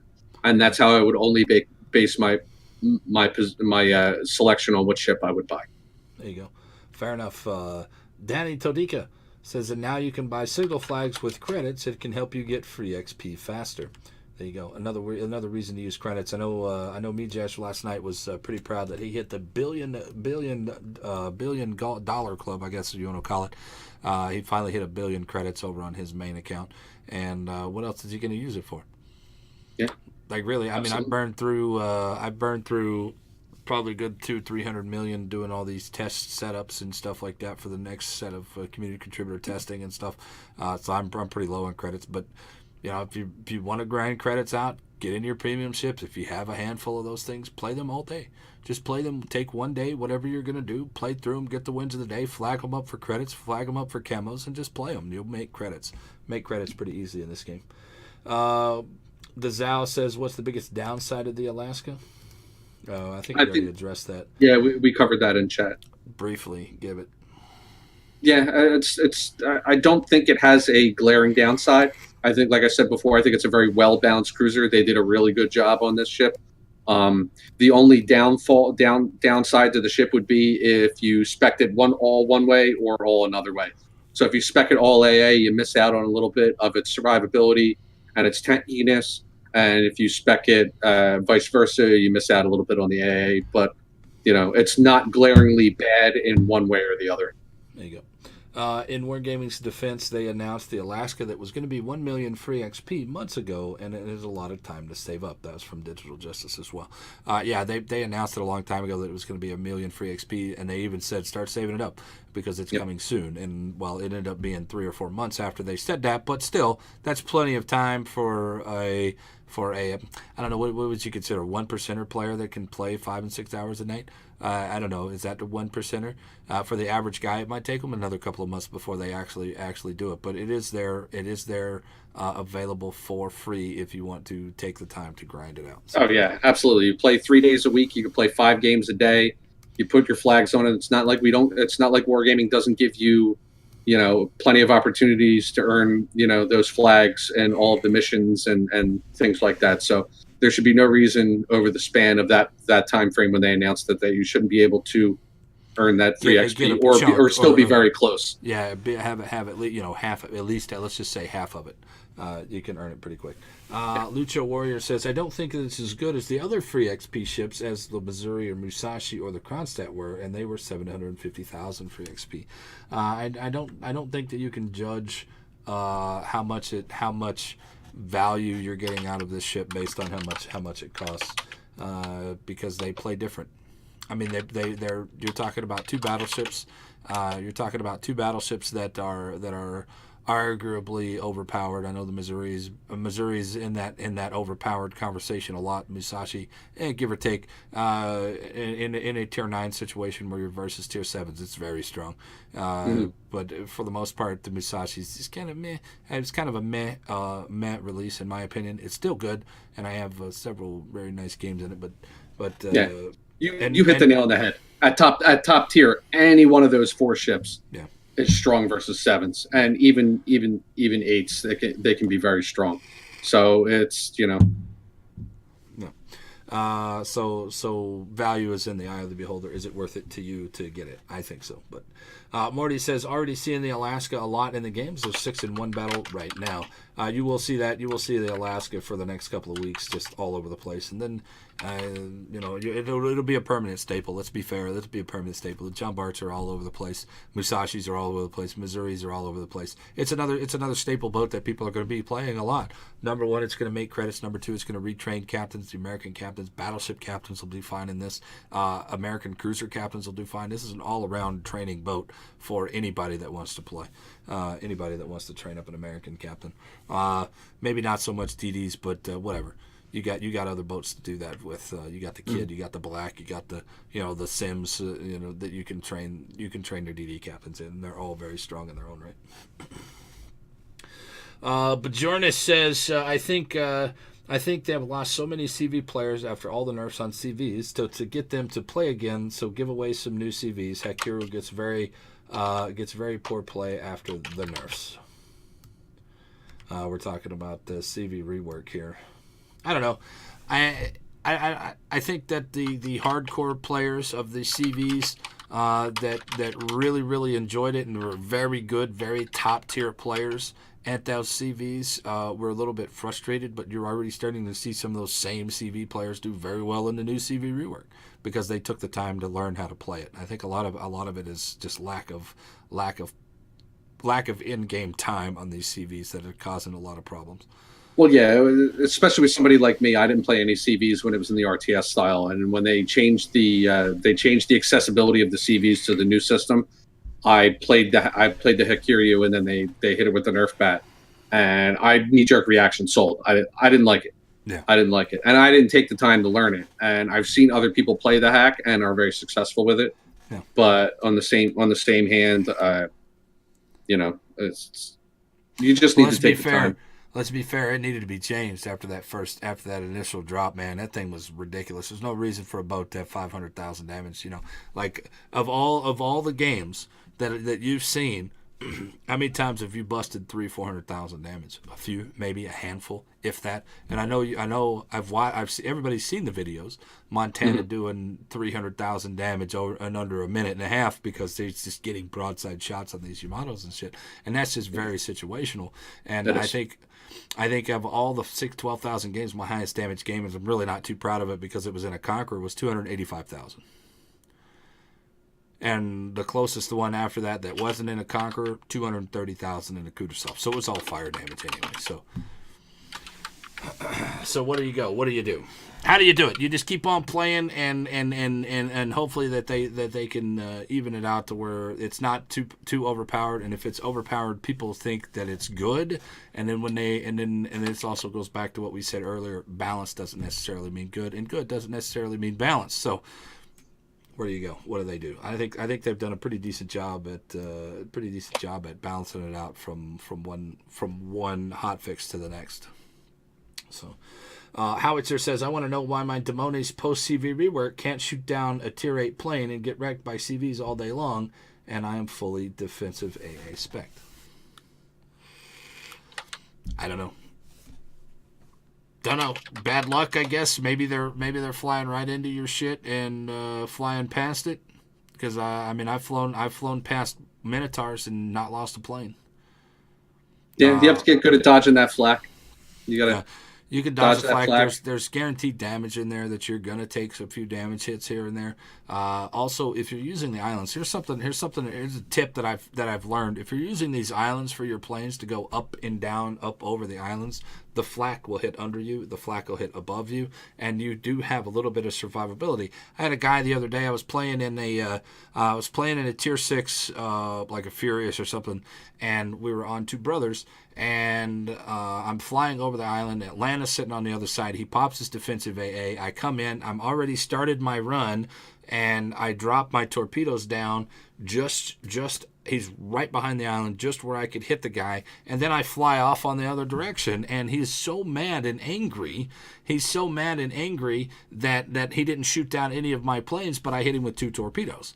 And I was like, you got those islands, man. It's the islands, bro. That jacked up your AA because your guys could not get the vertical up and down on me, and I was able to actually really hurt him, and he was pissed off for the rest of the game. So go ahead. What do you think, man? Why the AA is not working for some of these people? Well, not working. I don't know. I still think they're going to be tweaking it. I still think they're making changes. I still think there's going to be balance changes. So I don't. It's tough to say. It Yeah. really. It's one of those things. They're still working on it. Still gathering information, checking the data and stuff like Yeah. that. It's still a They've work got in to send it to progress. the moon base, and then it's got to come back. So it takes so much. It takes a while. That's exactly right, and that's also to be said that arguably one of the worst AA boats that are out there. I've still slaughtered some of my squadrons, and the reason is I am running into the flak. I have a wide open. They're out in the middle of nowhere. There's no islands around me, and I run straight at them. And I'm trying to dodge this flak, and they put up 7 or 8 flak bubbles, and there's no place for me to go. They put it up right in the middle. The option is over here. You can't slow down fast enough. You can't turn fast enough, and then you run into some of these boats that have arguably really bad AA, and then you lose all of your thing because you're hitting the flaks. So anyway, we're gonna go ahead. We're running short on time here, and we're gonna get into some games here in just a little bit. What if the radar was built on the line of sight we have now? Then how long does it last? Would mean nothing. Line of sight's not going to happen. So and they already said it wasn't going to happen. So that argument's dead. It's a dead argument. Digital Malamute says BS electronic mechanics should have never been implemented into the game. I disagree. It gives a little bit of differentiation. If not, that it's just a smoke meta all over again, to where everybody's just sitting in smoke and there's nothing you can do about it. So, Colt 40 Feinberg says, I agree with you. Venom 40-second plus is way too much. Extend the range, lower the time. Talking about radar, fine with that. If they're going to keep lowering this time to 4 seconds, we're talking about the immunity time. Do you think 6 seconds is enough time for immunity on these boats, or is there not enough play time? Well, Judge? let's again. That goes back to knowing your ship. 6 seconds. I don't think 6 seconds is too long because you're going to spot that radar cruiser before he knows, before he realizes that you're within radar range. So, I mean, let's use the Alaska as an example. You can get the Alaska down to 12.2 kilometers. Okay. His radar range is 10 kilometers. Do you think you're going to be able to turn your little destroyer around in 2.2 kilometers before he pushes in to get that radar and it's effective where he can maintain that radar range at 10 kilometers and inflict damage upon you? The answer to that is no. No. Unless you're that DD who literally just plays the game by beating his head on the keyboard, and you continue to push right into the radar, and all you're doing is just asking for your death. And you're that guy that goes onto the forums and goes onto the Reddit and cries and complains that radar is too strong and too overpowered, blah blah blah blah blah. I don't think 6 seconds is too long. But do I agree there has to be some changes made like we talked about earlier? Yes, I'm sure that's probably going to happen down the line at some point. Right. Salty Haddock Face says the game needs player seeding. It's ridiculous at the moment with players with less than 200 games buying premium chips and then playing ranked. Sort out this wargaming. I don't think that you can limit. If they want to purchase the game and support the game, I'm all for it. I don't care. I mean, everybody has those bad players on their team. Everybody has those good players on the team, and ranked season is not a judge of the overall game. As much as I loved ranked season, it's never a test of skill. I'd say about a 30% test of skill and a 70% test of patience. Of can you grind out enough games to get lucky? Can you control enough games to get lucky enough to win a game and to have a team? So everybody's going to have terrible players on their team, and I don't think that the NA server alone has a player base that they can limit anybody playing anything. Or we're going to sit in queue for 8 minutes and nobody wants to do that. I'm the guy, and there's a highlight on my Twitch stream. You can see it, where the guy bought a Massachusetts or an Alabama, one of the two of those Tier 8 premium battleships, and it was his very first game ever played in World of Warships. He was on my team. He did 1,910 damage total for that game. Do I begrudge that player from having fun and purchasing the ship and playing the game? No. Do I think that player should probably be put through a tutorial to teach him the mechanics of the game before he gets thrown into a tier 8, 9, and 10 game that at least gives him some sort of knowledge to what he's walking into before he plays that ship or should be allowed to play that ship? Yes. You know what I mean? But do I begrudge him buying that ship and playing that ship at all in PvP? No. No. As frustrating as it is to have those games where those people are, there's also people out there that have 10,000 plus games. I'm not going to reel them off because I don't really want to attack players, but everybody knows who they are. JFK. That have a million games in and they're just terrible, and they don't ever care to get better. They're always going to be that, and seeding doesn't solve that problem. No. You're all they have to do is grind out and continue to grind out, and it's never going to get any better. So I don't think seeding is the right answer. I would like to see more knowledge-based things, more tutorials, but that is not up to Wargaming to hold people's hands. And so yes, I would like to see it. Will they ever do it? Probably not. That is where people like Timmy, people like myself, people, the community contributors, the streamers are out there. That's a market for us. That's what we can do. We can help these people get better, and that's what I base the stream around here. The School of Average. Let's help you guys with your mentality to get you a little bit better off in playing. And that's not to say that you can't do it. It's a matter of want to do it. Do people care enough about this game to do it, or they just really don't give a shit? Yeah, and I think the majority of players don't care. Yeah, you said it. Winning is fun. Losing is not fun. You should always strive to get better. And the one indicator that I tell people to strive for when playing World of Warships is to measure your success on the amount of damage you do. I mean, people are going to say damage isn't everything, but if you can do your tier ship equivalent in hit points, then you are on the right path to being successful and playing the game properly. The other things will come with time. Map awareness will come with time and games played, angling, knowledge of the statistics of the ship. But if you can if you're in a Yamato and the Yamato has 97,000, 96,000 hit points, if you can do your ship's equivalent in damage, you're helping the team.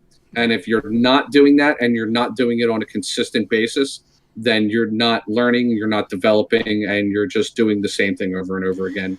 And you'll continue to struggle. And this is all subjective too, based on particular ships that you're in. Something like the Kagero or the Yugamo that really struggle with damage at times if you're not hitting torpedoes. I'm notorious for not hitting torpedoes, but I mean this is a caveat to this whole conversation here, is that I play the Yugamo and Kagero with no smoke, so I don't really shoot my guns very often, so my damage is typically low on those boats because I spend more of my time doing other things for the team, spotting, capping, trying to keep people spotted, and area of deniability torpedoes in case somebody's coming on their direction in here.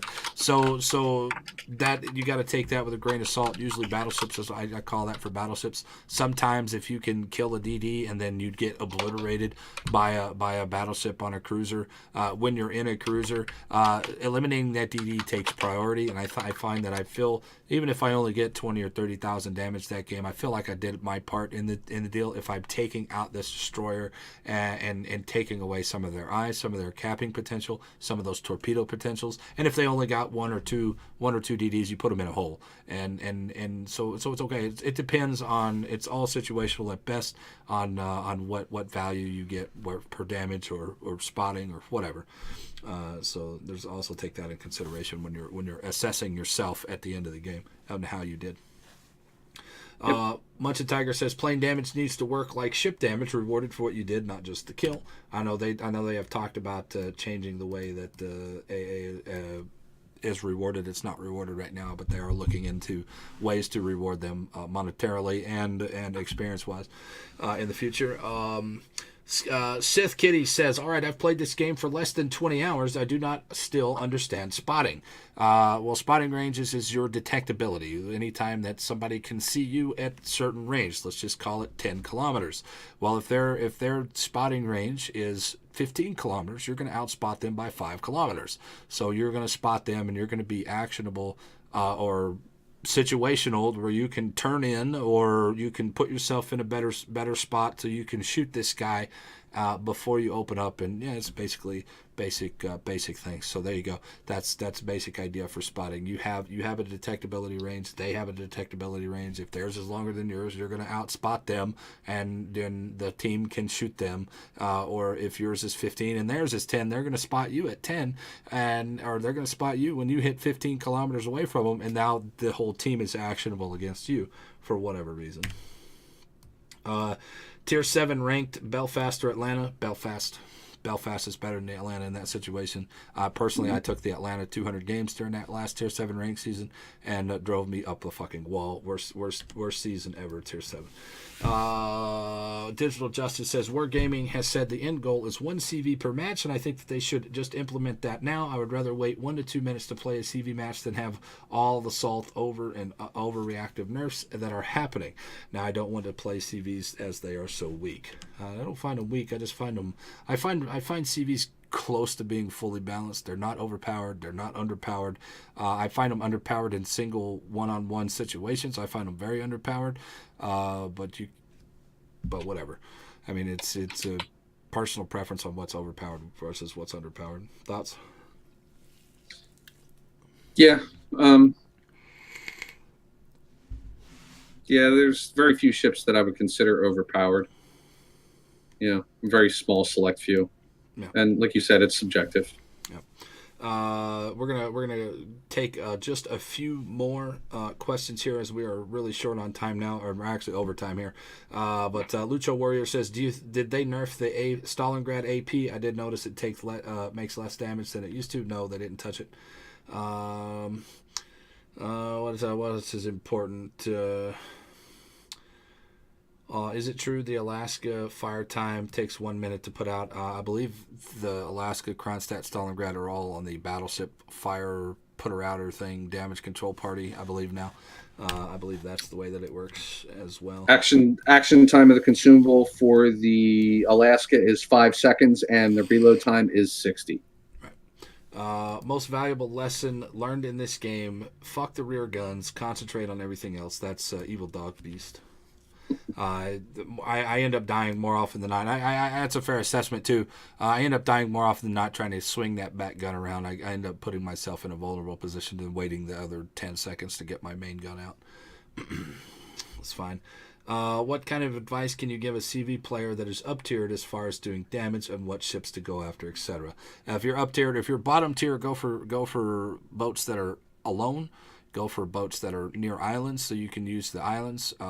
Try not to make full unimpeded runs on people. So if they're out there and you got 6 kilometers to them, try not to make those 6 kilometer runs because you're going to get just hammered by CVs. Any tips from you? Yeah, don't poke the bear. Don't poke the bear. If you're a tier 6 Dallas and there's ships in front of you, go after the weaker ships. Don't shoot at the North Carolina if he already deleted one of your cruisers. So don't poke the bear. Do what you can where you can. Don't overextend. I know going after and killing and doing damage to higher tier ships rewards you more XP, but do it safely. Don't put your ship in jeopardy just to get a few shots off. And maybe set one fire and do 10,000 damage. There's also something play the long game. No, absolutely. This game is 20 minutes long. You don't have to do everything all at once. There's also something to be said about you don't have to drop all the time. You can just fly around, stay at 7 kilometers away from people, and if you can get the spots on those people, then let your team do the work, and that's fine. And if you have 30,000 damage, but you've spotted people and people are dying, then you've done your job. So small victories and baby steps in that. Another recommendation is just because you can shoot doesn't mean you should shoot. There's a time to go dark. There's a time to reposition, and same thing. So, yeah. What do you think of the Russian battleship line? On paper, that's all they are is on paper. I've never played them. I haven't played them yet. I am worried about them. The jury's still out. Yeah, I am. I do have concerns. I mean, the 50 millimeter deck armor. I mean, come on, guys. There's 50 millimeters all over these Russian boats, and it's getting a little ridiculous that they're going to be that tanky all the time. Yeah. But that's the frustration thing. All right, we're gonna take 2 more questions here, and then we're gonna go and we'll Cool. play if you want to play, man. I need to pee. Yeah, me, I do as well. Whirlwind says the British carrier is only going to be available for the Arsenal using these unique Florians, or they will eventually be available outside of that. All right, so Whirlwind, these Florians and these challenges that are coming up and these missions that are coming up are available for you to get them early, so you can skip the tier 4, tier 6, and get into tier 8 immediately. They will come out as a full release eventually. I'm thinking 8.2. I think is when they said that. I'm not. Don't quote me on that. I'm not 100%. But if and when they do release them, they will release as a full line. So if you don't have time to grind these things out or get any of these boats done, you will be able to start at tier 4 and grind yourself up from there. I know currently the crowns are available in the Arsenal in the Fly Strike Win tab for 2,000 doubloons, and you get 50 for them. I don't see florins anywhere available, but I also see that florins are also going to be able to be used to purchase flags, credits, premium time, as well as camouflage as well too. So they in the past when they've done these currencies like this, and I think they've done it one other time. It was about a day after the patch actually hit. So probably tomorrow you'll start seeing, because the Fly Strike Win event is not even populated yet in your list. So think about that. That'll probably come out tomorrow or the next day. Yeah, that's what I heard. I think that's supposed to start tomorrow, and you can also, just like steel and coal, you can exchange crowns for florins as well too. So. Delta Bravo says, question from the Spectato: do you learn tactics in co-op at the start of the game, or do you learn in PvP? I would. All right, so co-op is fickle. Co-op's fickle here. Co-op has value in learning the mechanics of your ship. Period. That's it. That's all value that co-op has. Learning how to aim a little bit on stupid targets that just roll straight at you. Fine. Yep. As for PvP tactics, you're not going to get them in co-op because these bots are not reacting to you at all, other than to shoot you and run straight at you. With that being said, you're only going to learn by doing, and you're only going to be learned by failing. So get into those PvP games and really work on positioning, work on things, lose, win, dominate people, look for those shots, learn how to do it, watch the videos. I mean, I know I've got a bunch of videos. timmyG's a fucking fountain of knowledge over there, and a fountain of toxicity apparently. but get into these guys' channels, ask them questions, and I know myself, I'm more than willing. I'm sure Timmy is more than willing to help somebody out that asks the question in mentality. I err on the side of caution with trying to tell people how to play their game, because I don't want them playing exactly like me. I want them to enjoy it on their own right, but I also want to help people mentally by, if I can give you the basic knowledge and give you the foundation of pay attention to the map. Don't sail broadside to these things. If there's 4 boats in front of you, you don't want to drop your torps, right? If I can give you that basic mentality, then you're going to make better choices going on the line. And I am more than willing to help and go out of my way to help people if they're willing to sit there and ask those questions and listen to those answers and actually apply it. So, and I'm sure Timmy's the same way. And there's a lot of other streamers out there that'll do the same. Thoughts? Absolutely, 100%. More than willing to answer and steer someone in the right direction when I stream. Absolutely. And hey, listen, if you have a question and I'm not streaming and you see me in game, shoot me a message. If I'm not chat banned, I'll be more than happy to respond to you. If you're not chat banned. Or you guys can hit him up on his Twitter. All right, was there anything else that you would like to talk about here today? I think that's about it. That's everything that I have. That's everything that I wanted to cover today. All the questions, well, there's some extra questions, but we'll talk about this after the show, after we actually get into some game time. My name is... Yeah. I want to say thank you. I want to give you a thank you. I really appreciate you having me on, even considering me to come on. It was a good experience. I like this kind of format. I really like answering questions and stuff like that, and providing feedback and things like that. You guys over here in the School of Averageness are absolutely awesome. I love hanging out, watching you fellas play. It's a lot of fun. There you go. guys, Timmy, it was a blast. I do appreciate you coming on, and I know we talked about this a couple of weeks ago, or maybe it was a couple of days ago. I don't remember. But thank you for coming in and gracing us with your presence, man. Like I said, I have a lot of respect for your opinions, and I've learned a lot from you. And if I can help and push your knowledge out there to somebody else, that's even greater. So, guys, timmyG, go hit him up. Tell them where they can find you and what your schedule is, man. Just promote yourself. Well, twitch.tv/timmyG1004 is my Twitch handle. Usually I'm streaming Monday, Tuesdays, or actually Sunday, Monday, Tuesdays, and Wednesdays, and Fridays. Thursdays and Saturdays are the only 2 days I do not stream currently because of my work schedule. So it's pretty tentative. I don't have it hammered out yet. I haven't really fully committed to it, but those are the days you usually see me.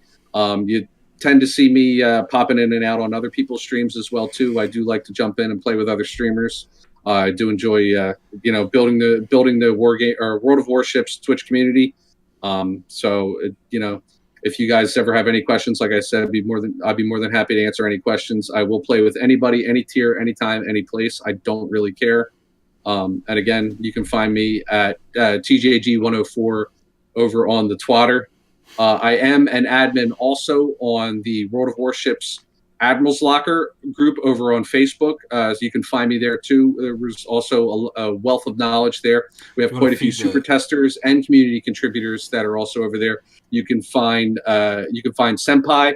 You can find Static the Warmonger over there. No Zoop for You is over there, and Fem is also on that group. Femininity is also on that group. Don't forget, Timmy, I'm also in that group, but nobody knows Are you who too? I am. Yeah, I'm in that group. I'm under incognito. my real name, though. Yeah, well, I'm under my real name, and I don't really post too much, but I read.